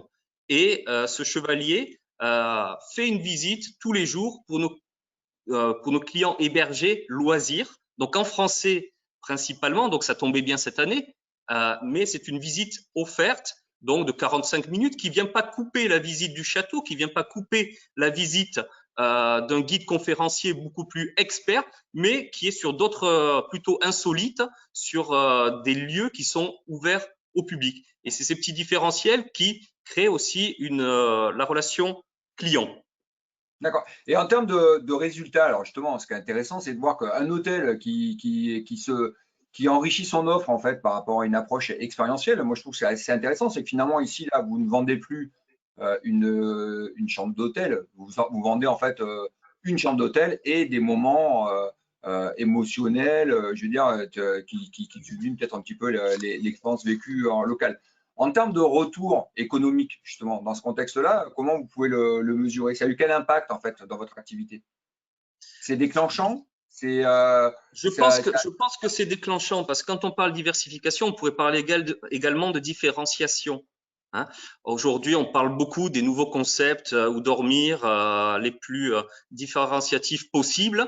À la fin, 80% ou 90% du parc hôtelier en France, on est fait d'hôtels traditionnels et ça sera toujours la majorité. On ne sera pas tous des hôtels insolites quelque part. Donc pour la clientèle, enfin pour les hôtels traditionnels, il faut oublier qu'on est un lieu, on est un médium finalement entre des locaux, des habitants, une culture, un terroir et des gens qui viennent de l'extérieur, peut-être juste que de Montpellier, de Montpellier à Carcassonne, mais c'est quand même des gens de l'extérieur. Et on se doit quelque part d'être le médium entre ces deux, de participer en tout cas à la mise en valeur des richesses locales et culturelles. Donc c'est pas forcément à nous de le faire. Nous, on est là pour être aussi caisse de résonance.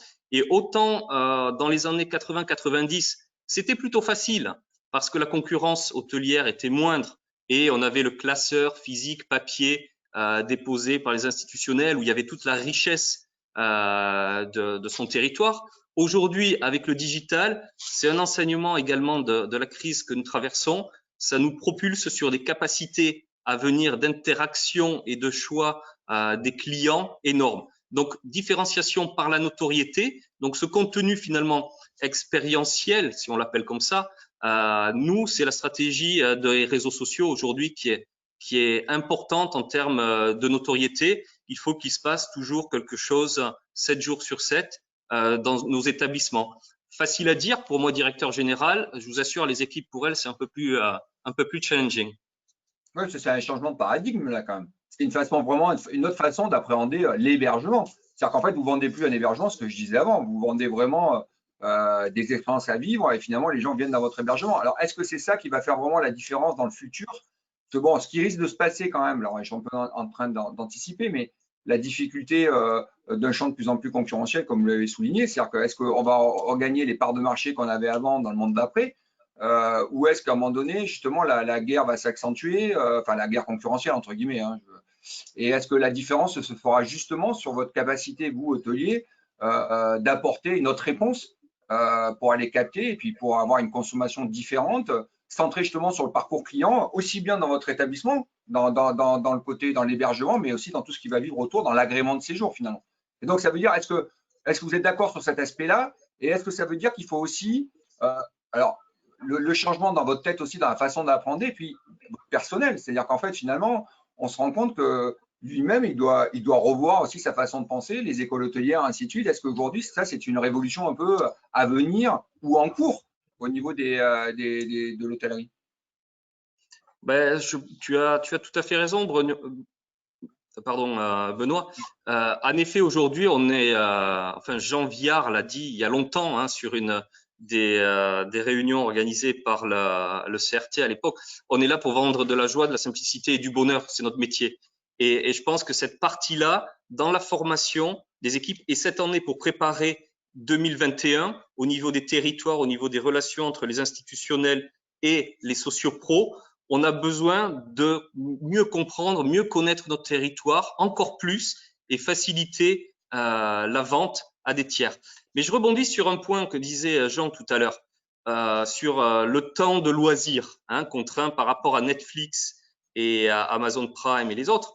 Mais aujourd'hui, dans nos hôtels, la plus simple des choses à faire, c'est essayer de mettre des choses en place comme Chromecast, qui permet justement, au lieu de prendre un abonnement X ou Y et de jamais être au fait de l'abonnement du client, finalement permet de distribuer depuis un PC sur la chambre d'hôtel toutes les plateformes.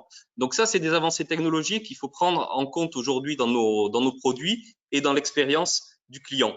Après, en termes un peu plus factuels, ce que l'on a fait nous pour cette année, c'est par exemple se rapprocher de tout ce qui est comité d'entreprise et association pour la commercialisation, on va dire groupe loisirs.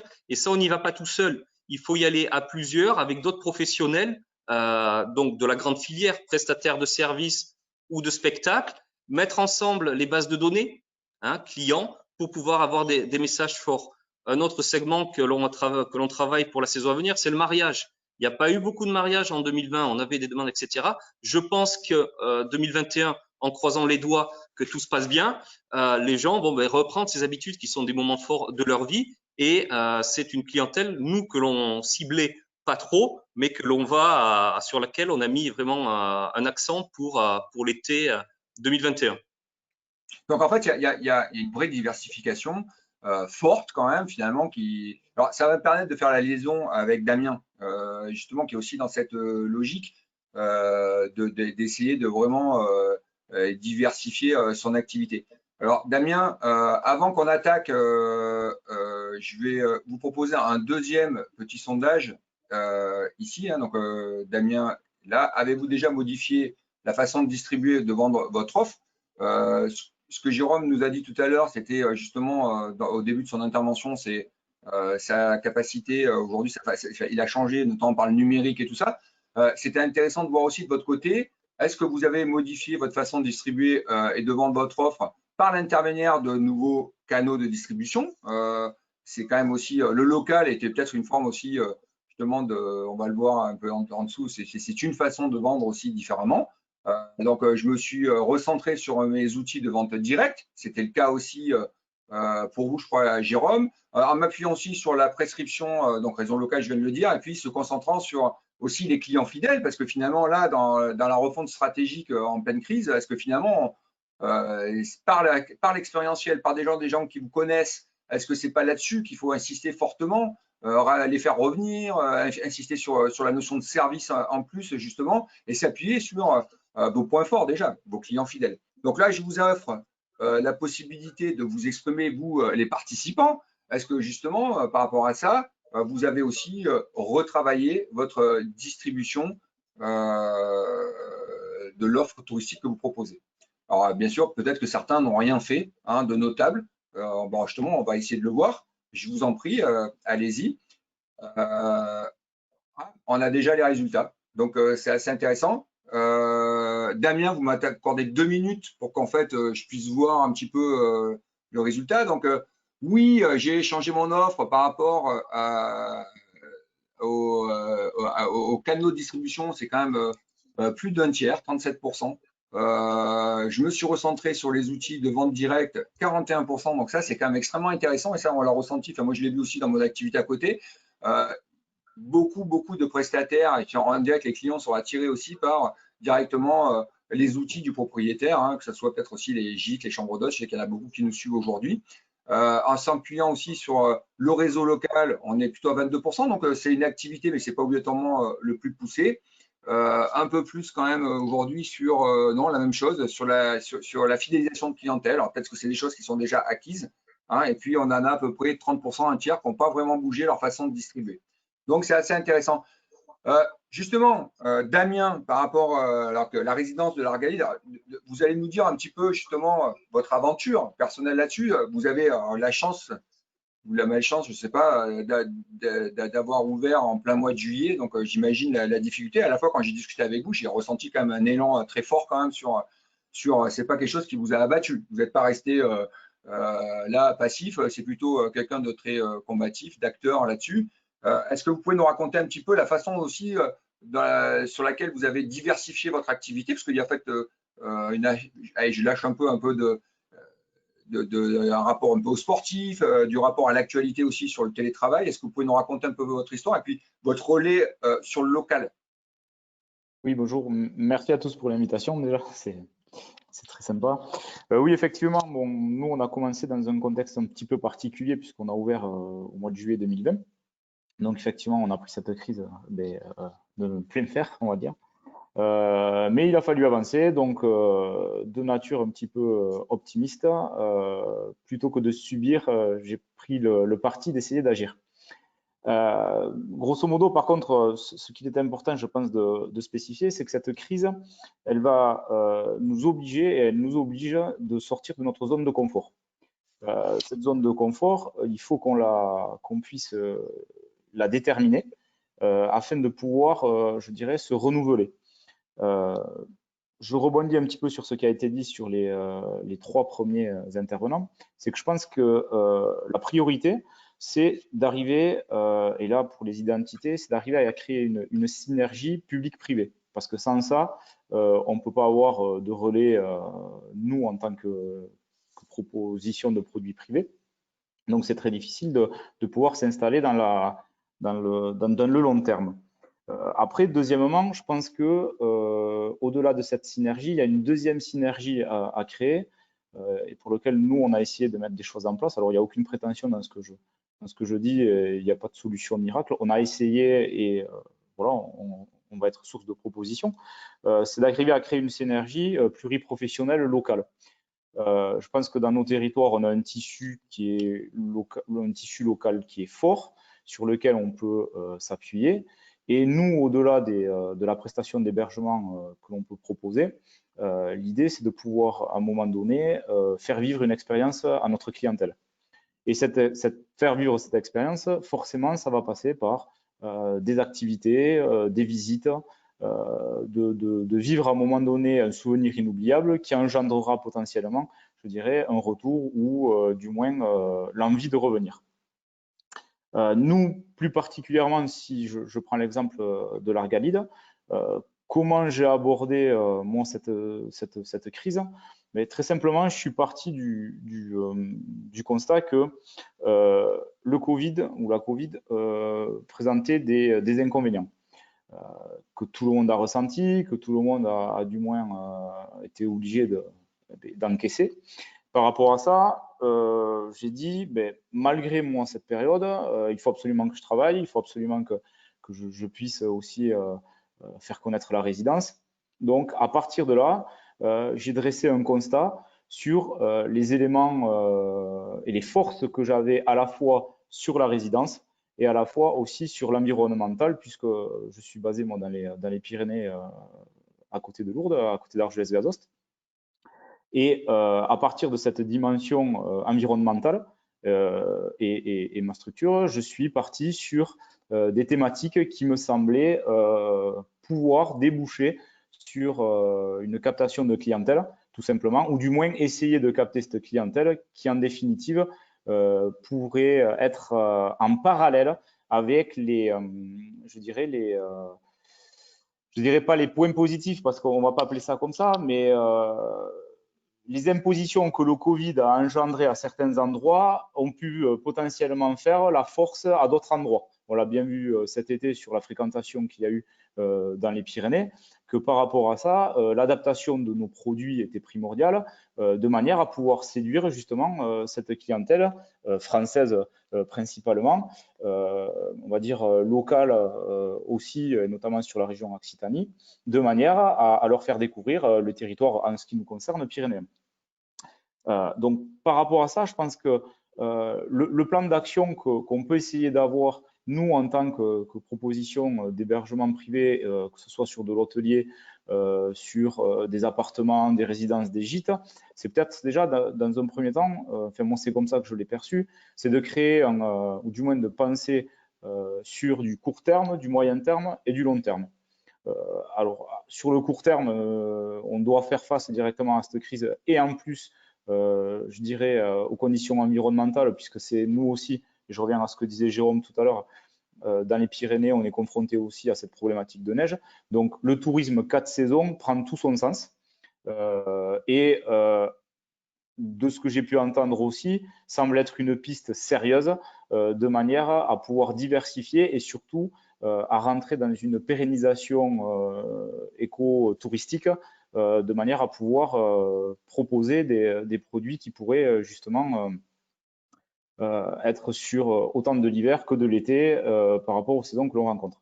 Ça veut dire, Damien, là, ok, il y a la neige, c'est la tête de gondole, entre guillemets, du tourisme pyrénéen, mais il n'y a pas que la neige. Donc, ça veut dire que derrière, il y a quand même beaucoup d'opportunités et c'est peut-être là-dessus qu'il faut aller aujourd'hui vraiment puiser l'inspiration, enfin, en tout cas, creuser un petit peu pour voir ce qu'on peut offrir à partir du moment où on se centre sur le client, c'est ça? Complètement, d'autant plus que si on se réfère aux chiffres, nous, par rapport à ce qui se passe chaque année au niveau hivernal en termes de période où la neige est réellement praticable, parce que des fois, il y en a trop, pas assez, donc c'est toujours compliqué pour les stations aussi d'y faire face. D'ailleurs, à ce sujet, j'ai trouvé très intéressant et je trouve que c'est une magnifique anticipation, notamment la pluricasquette que peuvent avoir notamment les professionnels de l'hiver. Pour la saison d'été. Et nous, très clairement, moi, par rapport au business plan que j'ai établi, très clairement, je n'ai pas tout misé sur l'hiver parce que je trouve qu'à l'heure actuelle, c'est une niche qui est de plus en plus fragile. Donc, le fait d'avoir fixé aussi sur du 4 saisons, notamment sur des activités comme le vélo, puisque nous, on a quand même une position épicentre avec l'école mythique du Tour de France. Sur la randonnée, on a de plus en plus le trail qui se développe ou des activités parapente. Au final, si on crée un point si on fait je dirais le parallèle entre ce que vient chercher notre client Covid, entre guillemets, suite à la crise Covid, c'est de l'espace, c'est de l'activité. Donc, on a un produit pyrénéen et même dans l'Occitanie qui peut coller très clairement à cette clientèle. Après, là où je pense qu'il faut être conscient d'une chose, c'est que maintenant, le client, on ne le fixe plus à un endroit, que ce soit une semaine, 15 jours. Ça arrive encore, mais on s'aperçoit que globalement, les touristes viennent dans une région pour une spécificité ou pour un endroit ou pour une pratique, pour une activité. Donc, je pense que en termes de vision du tourisme, il faut avoir une vision élargie où notre client peut être 3-4 jours moi sur l'Argalide, il peut partir en suivant dans une autre région 3-4 jours. Donc, il y a vraiment un cheminement et une réflexion à porter aussi sur le fait que le client est amené à bouger, vient vivre des expériences. Une fois qu'il a vécu son expérience, il change de région. Ça veut dire que là, il y a une hyper spécialisation, d'accord? C'est-à-dire que finalement, on est de plus en plus. Alors, on rejoint en fait Adrien tout à l'heure, on bascule sur finalement un tourisme vraiment très expérientiel, en essayant en plus d'être de plus en plus centré sur des niches peut-être de plus en plus fines, des niches de clientèle, hein, je parle. C'est ça, c'est hyper spécialisation. Là, je sais que vous avez fait. Alors, c'est intéressant parce que on en a parlé ensemble un petit peu. C'est vraiment la notion de partenariat qui était assez fort aussi là-dedans. Vous pouvez pousser un peu là-dedans ou enfin nous expliquer comment vous y êtes pris pour travailler la cible vélo, par exemple. Oui, alors très concrètement, sur les deux cibles moi, que j'avais identifiées dans ce business plan à court terme, je suis parti sur deux secteurs d'activité. Alors, il y a eu le tourisme normal, mais celui-là, je veux dire, voilà, on ne va pas en parler. Je suis parti sur le développement du télétravail, sur des locations longue durée, puisque la résidence est équipée de manière à pouvoir accueillir des professionnels travaillant en télétravail. Donc l'idée, ça a été de proposer justement des séjours complets en mode télétravail, mais qui ont été associés avec aussi des activités externes, et notamment des partenaires locaux sur de la randonnée, sur de l'accompagnement de vélo, sur des cours de cuisine, par exemple. Enfin, voilà. L'idée, ça a quand même été de proposer un mix entre, je dirais, le climat anxiogène qu'avait induit cette crise Covid, avec le fait de continuer quand même à travailler parce que c'était important, et aussi le côté détente par rapport à ça. Donc l'idée, ça a été dans cette dynamique d'apporter aussi des solutions, notamment par exemple sur la restauration. Les restaurants étant fermés, nous, on a mis en place, avec un acteur local ici, de la livraison de repas directement dans les appartements. Donc, ça veut dire que le client passait commande, le traiteur recevait la commande, il y avait une livraison matin, midi et soir pour pouvoir justement pallier à une demande d'un client qui n'avait pas forcément envie de faire à manger, ne serait pas venu s'il n'y avait pas eu cette prestation. Donc, moi, d'un côté, je n'aurais pas eu cette personne en hébergement, mais je dirais qu'aussi le traiteur lui-même n'aurait pas eu cette capacité à pouvoir faire quelques repas. Alors, effectivement, ce n'est pas je dirais, un gros apport en termes de chiffre d'affaires. Mais dans tous les cas, moi, la ligne que je m'étais fixée, c'était de limiter la casse, d'essayer d'au moins de rentrer à minima dans les frais et de puiser aussi les faiblesses que j'avais sur l'instant T dans mon tissu local.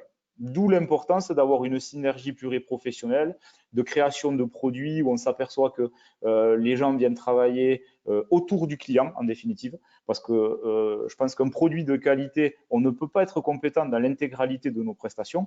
Donc, on va dire que notre faiblesse, on va la chercher dans la force du prestataire à côté.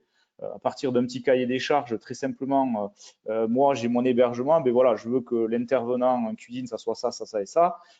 Si je m'encadre de la bonne personne, forcément, mon produit va monter en qualitatif.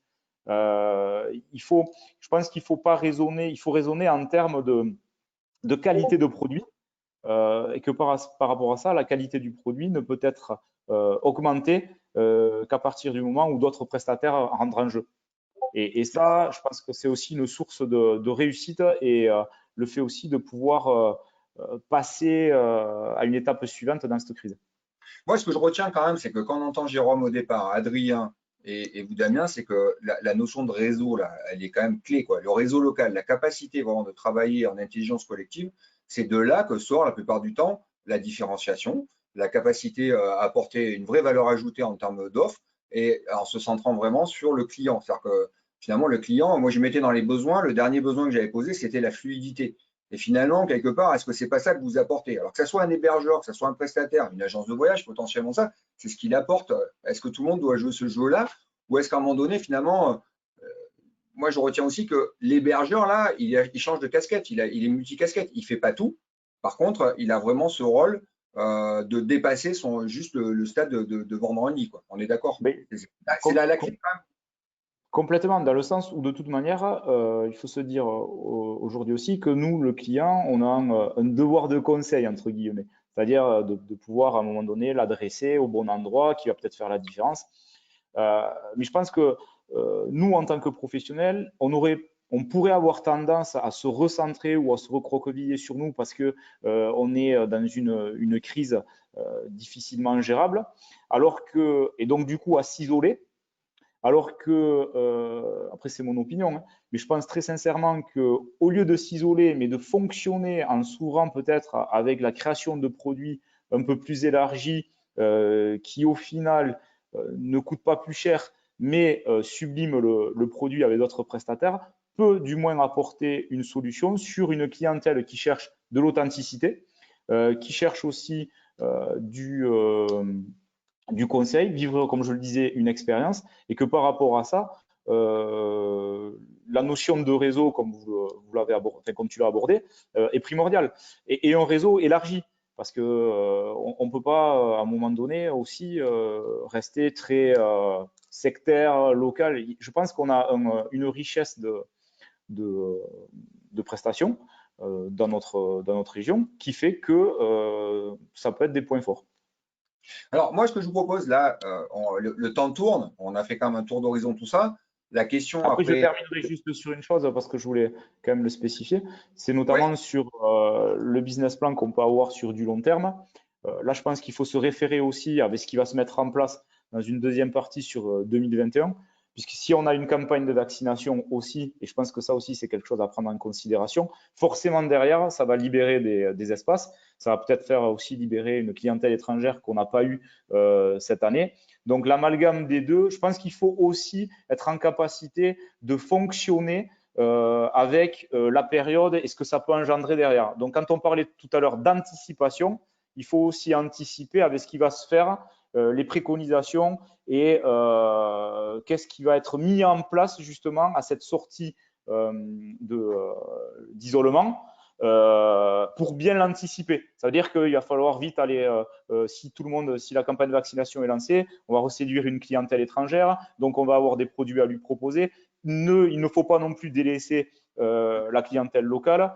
Voilà, donc je dirais que, après c'est peut-être mon caractère aussi, mais optimiste sur 2021. C'est très compliqué à l'heure actuelle. Moi, j'ai une pensée pour toutes les personnes qui ne peuvent pas travailler, parce que nous, on a quand même la chance de pouvoir aussi d'une certaine manière travailler. Mais de l'autre côté, je pense que si on arrive à prendre et à mettre tous ces petits bouts les uns derrière les autres, il faut être quand même optimiste. De toute manière, le passé, on ne peut pas y revenir, et l'avenir, il est devant nous. Donc, du coup, il faut continuer à fonctionner dans une dynamique positive. Donc, ça veut dire que finalement, on est vraiment dans une mutation. Alors, moi, ça me permet d'enchaîner quand même, parce qu'on arrive, je veux qu'on arrive à passer la troisième partie, c'était la sortie de crise. Comment on anticipe en fait la reprise? Qu'est-ce qui restera vraiment de cette crise? Sur quel levier on peut s'appuyer? Finalement, ça veut dire aussi que c'est pas d'un coup, on passe pas du blanc, du noir au blanc, mais ça va passer par les gris et les nuances de gris. Donc, ça veut dire ce que tu dis là, c'est qu'il faut vraiment faire attention aussi de se préparer à cette reprise. Mais en fait, de l'avoir, de se préparer et surtout d'être très pragmatique, s'adapter vraiment en temps réel aux mesures qui vont sortir. Oui, je pense qu'il faut être calé surtout avec les mesures qu'il y a. Et après, il ne faut pas non plus se tromper. Là, je suis un peu plus tempéré quand je parle, se diversifier, mais ne pas s'éparpiller non plus. Parce qu'on pourrait avoir tendance à vouloir se diversifier en balayant très très large, mais au final, je ne pense pas que ça soit la solution non plus. Il faut faire un constat des forces et des faiblesses de son entreprise actuelle, et à partir de ses forces et de ses faiblesses, d'arriver à créer justement quelque chose qui pourrait correspondre à son entreprise.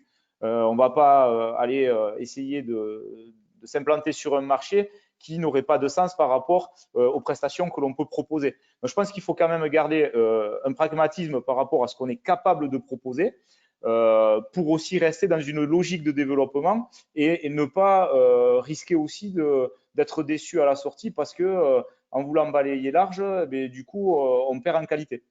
Et on perd son positionnement d'une certaine manière. Et on perd son positionnement d'une certaine manière aussi. Ouais. Donc, on est dans un marché quand même, on a un positionnement marketing, on essaye de le préserver, même avec une logique quand même, en partant de ses atouts, essayer vraiment d'élargir son offre touristique et d'aller toucher des clientèles pour se maintenir à flot et demain en toucher des nouvelles.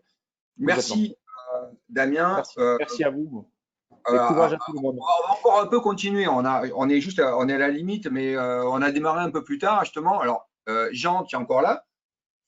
Si tu es encore là, est-ce que tu peux nous donner justement un petit peu ta vision du monde d'après? Par contre, on ne va pas passer les slides parce qu'on n'aura pas le temps de le faire plus à l'oral sur comment aujourd'hui tu vois toi l'avenir, si on parle de 2022 aujourd'hui, le regard institutionnel, le conseil en fait aux prestataires touristiques qui vont tenir jusque-là, comment se préparer pour la sortie et comment ils peuvent s'engouffrer aussi dans l'élan donné par le CRT.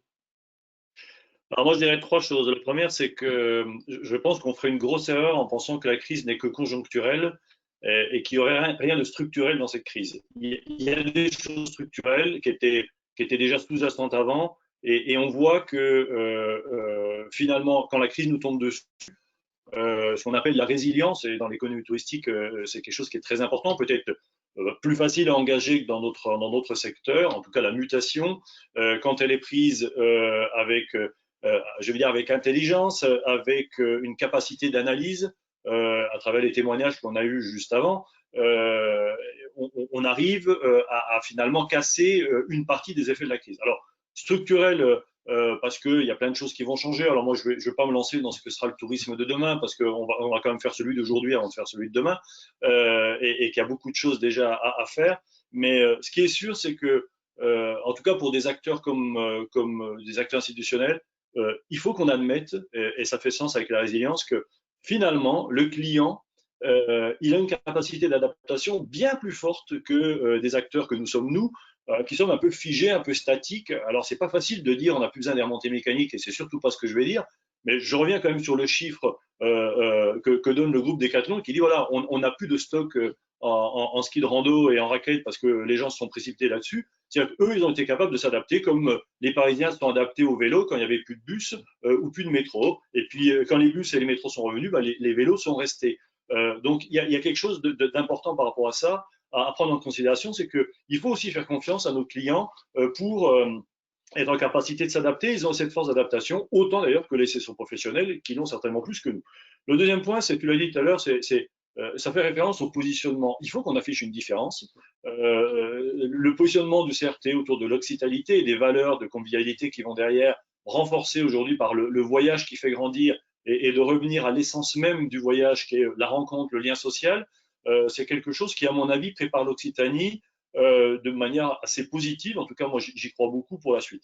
Et puis le troisième, c'est le collectif. Alors, Adrien y a fait référence. Moi, je ne peux que souscrire à ses propos parce que c'est notre credo que de dire il faut qu'on ait un son. Alors, surtout nous, acteurs institutionnels. Mais je voudrais revenir juste sur l'exemple que Adrien a cité par rapport au comité d'entreprise. Dans le déploiement de ce qu'on appelle aujourd'hui le programme Oxygène, il y a la recherche de nouveaux partenaires, à commencer donc par les comités d'entreprise. Le plus important d'entre eux en Occitanie, vous savez qui c'est Airbus. Et Airbus, il a un CE qui aurait plutôt vocation à envoyer les gens assez loin de Toulouse pour que ces gens prennent les avions que Airbus construit. Et pourtant, Airbus qui a toujours joué le jeu, et moi je remercie les responsables du CE, qui a toujours joué le jeu de la proximité. Aujourd'hui, alors je le dis de manière un peu off, mais je ne pense pas qu'il y ait de journalistes qui nous écoutent, mais s'engage sur la carte Oxygène avec 15 000 cartes, ça fait quasiment 50 000 ayants droit. Donc Airbus, je voulais juste placer le jeu de mots, donne des ailes à la carte Oxygène. Vous apprécierez hein, la métaphore, mais au-delà de cette remarque, ce que je veux dire, c'est que ils accompagnent aussi le CRT dans une production qui permet de mettre des hôtels de la région Occitanie dans le catalogue d'Airbus. Et ça, on ne peut agir que collectivement. C'est pas chacun des offices d'un côté CDT de l'autre et vous le CRT. Voilà, on y va pour le compte de tout le monde. Et cette réflexion collective, à mon avis, c'est la clé, en tout cas, de la résilience des acteurs institutionnels. Et c'est la clé pour répondre de manière la plus performante possible à la situation de crise que vivent des socioprofessionnels, parce que je pense qu'on leur doit ça. Bon, moi, je ne me fais pas le porte-parole des 180 offices des 13 ADT, je me fais juste le porte-parole de CRT. Soyez sûr qu'on s'y engage, soyez sûr que ça fait très longtemps qu'on a compris le message que la coordination de notre action, c'était une demande très forte des acteurs institutionnels, et je pense qu'elle est encore plus forte aujourd'hui, parce que quand même on aurait un peu mieux résisté que les autres régions, le rebond sera encore plus difficile, et si on veut que le rebond nous amène plus loin que juste l'avant-crise, en pensant que tout va revenir comme avant. Enfin, quand je vois l'OMT, l'Organisation mondiale du tourisme, qui dit qu'il n'y aura pas de normalité sur le tourisme avant 2024-2025, moi, je ne sais pas ce qu'est la normalité pour l'OMT. Je ne crois plus d'ailleurs à ce terme normalité. Les choses, par définition, ont changé, et après tout, tant mieux. Et je pense que si on agit collectivement, si on est capable de faire cette analyse, parce que c'est important de ne pas foncer tête baissée en disant allez, on va rechercher les clientèles qu'on a perdues. Imaginez quand même la capacité croissante de notre économie, si on garde toutes les nouvelles clientèles françaises, et on l'a vu dans le sondage, elles sont vraiment nouvelles, et qu'on y additionne des clientèles étrangères qui étaient là avant, qui vont revenir, peut-être pas en totalité, mais peut-être surtout les bassins de proximité. Ouais, là, je crois qu'on a quelques raisons d'être optimistes pour la suite. Mais par contre, là, on va arriver sur du surtourisme hein, si on fait ça. Attention aussi, est-ce qu'à un moment donné, on risque pas. Non, là, ça provoque un petit peu, c'est tout, c'est de la provocation. Chaque fois qu'on me fait référence à ce surtourisme, je me dis, si on en arrive là, j'ai négocié une prime très importante auprès de mon président le jour où on arrivera à cette situation-là. On arrivera du surtourisme si on n'est pas capable de gérer les flux et si on n'est pas capable de trouver justement, je pense, cet équilibre à la fois dans le temps et dans l'espace, mais en tout cas, je dis au moins dans l'espace, pour faire en sorte que les territoires les moins irrigués par l'économie touristique le soient peut-être un peu plus, d'autant que c'est malheureusement ou heureusement d'ailleurs, c'est sur ces territoires sur lesquels le poids de l'économie touristique est le plus important, parce que c'est ce qui va permettre de maintenir des commerces et des services. Et si on veut maintenir des trains entre Cahors et Paris, ou entre Millau et Paris, il faut l'économie touristique, c'est aussi celle qui, au-delà d'amener des touristes, va permettre de trouver ce bon équilibre entre le bénéfice d'une économie qui doit servir tout le territoire et les habitants du territoire, et qui doit servir bien évidemment ceux qui ont choisi de venir chez nous et qui attendent, je pense, et l'exemple du café littéraire dont je trouvais intéressant tout à l'heure, voilà, attendent des temps de rencontre, attendent on va dire du lien social, parce que c'est ce qui est le plus facile aujourd'hui. On a appelé ça l'expérience avant, je ne sais pas si c'est parce que le terme est un peu galvaudé, mais en tout cas, la richesse du voyage, ça a toujours été la rencontre de l'autre. Et finalement, on peut parier sur le fait que oui, le voyage fera grandir parce que l'Occitanie a beaucoup d'éléments pour faire grandir, quelle que soit la durée du voyage. Et je pense qu'on peut partir de Toulouse et aller faire du bateau du kayak sur le Tarn ou faire une randonnée dans les Pyrénées et avoir une journée qui a vraiment fait grandir les enfants qu'on a amenés avec nous. D'accord. Merci Jean. Écoute, ouais, moi je pense que quand même la régulation des flux est un élément sûrement clé quand même et qu'on traitera d'ailleurs au campus au mois de juin. Mais c'est vraiment pour préserver un niveau de qualité dans l'expérience, tout ça, notamment dans les territoires de campagne. On sait que c'est quand même, tu l'as montré tout à l'heure avec les chiffres, que c'est un territoire vraiment important aujourd'hui sur la région, mais est-ce qu'il peut vraiment subir aussi de gros flux. Il va falloir qu'il les canalise sûrement. Adrien et Damien, si vous êtes par là, un dernier mot peut-être sur justement votre vision, un mot à rajouter, un conseil peut-être direct aussi à ceux qui nous suivent, parce que là on arrive au terme, donc là ils commencent à être un peu fatigués. Donc de regarder un petit peu justement, moi je suis chambre d'hôte, je suis prestataire de loisirs, je suis loueur de meublés aujourd'hui. Est-ce que le dernier conseil avant de partir, et notamment peut-être sur la sortie de crise, un mot à dire par rapport à ça? Oui, Adrien? Il n'y a plus de son, Adrien. Il faut remettre le son.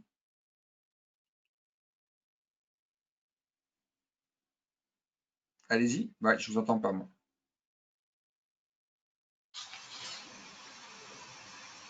C'est bon, là. Non, non. Alors, Damien, le temps qu'on retrouve le son avec Adrien, Damien, on prend le relais. C'est parti. Très sincèrement, je pense qu'il faut partir des forces de son territoire et par rapport à ça, avoir une dimension à échelle, pour le coup, locale. Faire appel aussi à des professionnels extérieurs autres que l'hébergement, parce qu'il y a des forces locales, que ce soit sur de l'accompagnement, sur de la randonnée du moment. Et je pense aussi qu'il est important de travailler sur cette synergie public-privé dont parlait Jean tout à l'heure aussi, parce que d'une certaine manière, on a besoin de représentants. Et nous, de notre côté, il est important qu'on se saisisse de ce message, de ce positionnement, et qu'à partir de là, on aille tous dans le même sens. Voilà, donc les positionnements, je pense qu'il faut qu'ils soient fédérateurs. Et que par rapport à ça, la dynamique de la personne, quel que soit le produit qu'elle peut mettre en avant, il faut s'appuyer sur les forces en présence de son territoire. D'accord, merci beaucoup Damien. Adrien, si vous avez retrouvé la voix? Non. Si. Si? Ah ben, moi je ne l'ai pas, moi. Non, j'avais excusez. Ah.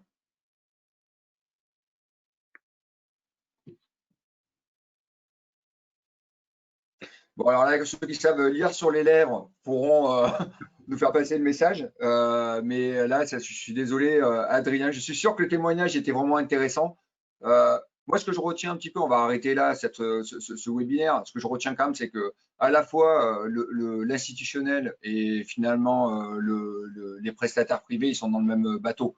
Et qu'aujourd'hui, il faut vraiment regarder ensemble devant, avoir de la vision et que les uns aillent vers les autres. Alors souvent, on a un peu… Je suis un ancien directeur d'office tourisme, je sais ce que c'est. Des fois, aller voir ses pros, on a du mal. Des fois, on est… Bon, ben, je pense que là, on est vraiment au milieu du gué. Il faut vraiment oser aller voir ses prestataires. Et de l'autre côté, les prestataires, aller voir les ressources aussi qu'on a dans le tourisme institutionnel, dans toutes les strates. Et il y en a aussi beaucoup de gens intéressants.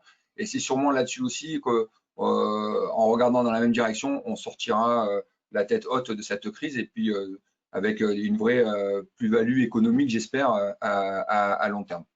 Écoutez, je vous remercie tous, Jean, Damien, Adrien. Merci à toi. Adrien, on vous dit au revoir comme ça parce que ce ne sera pas par la voix. Et Je pense que le débat a été riche et on se dit à bientôt. En tout cas, le prochain webinaire qui est demain matin et le campus de l'innovation, qui je rappelle, c'est le 17 au 19 mai 2021. Voilà. Merci encore à vous tous. Et si on peut, on va essayer de répondre à des questions pour ceux qui sont là. Mais voilà. Merci beaucoup. Au revoir. Au revoir. Merci.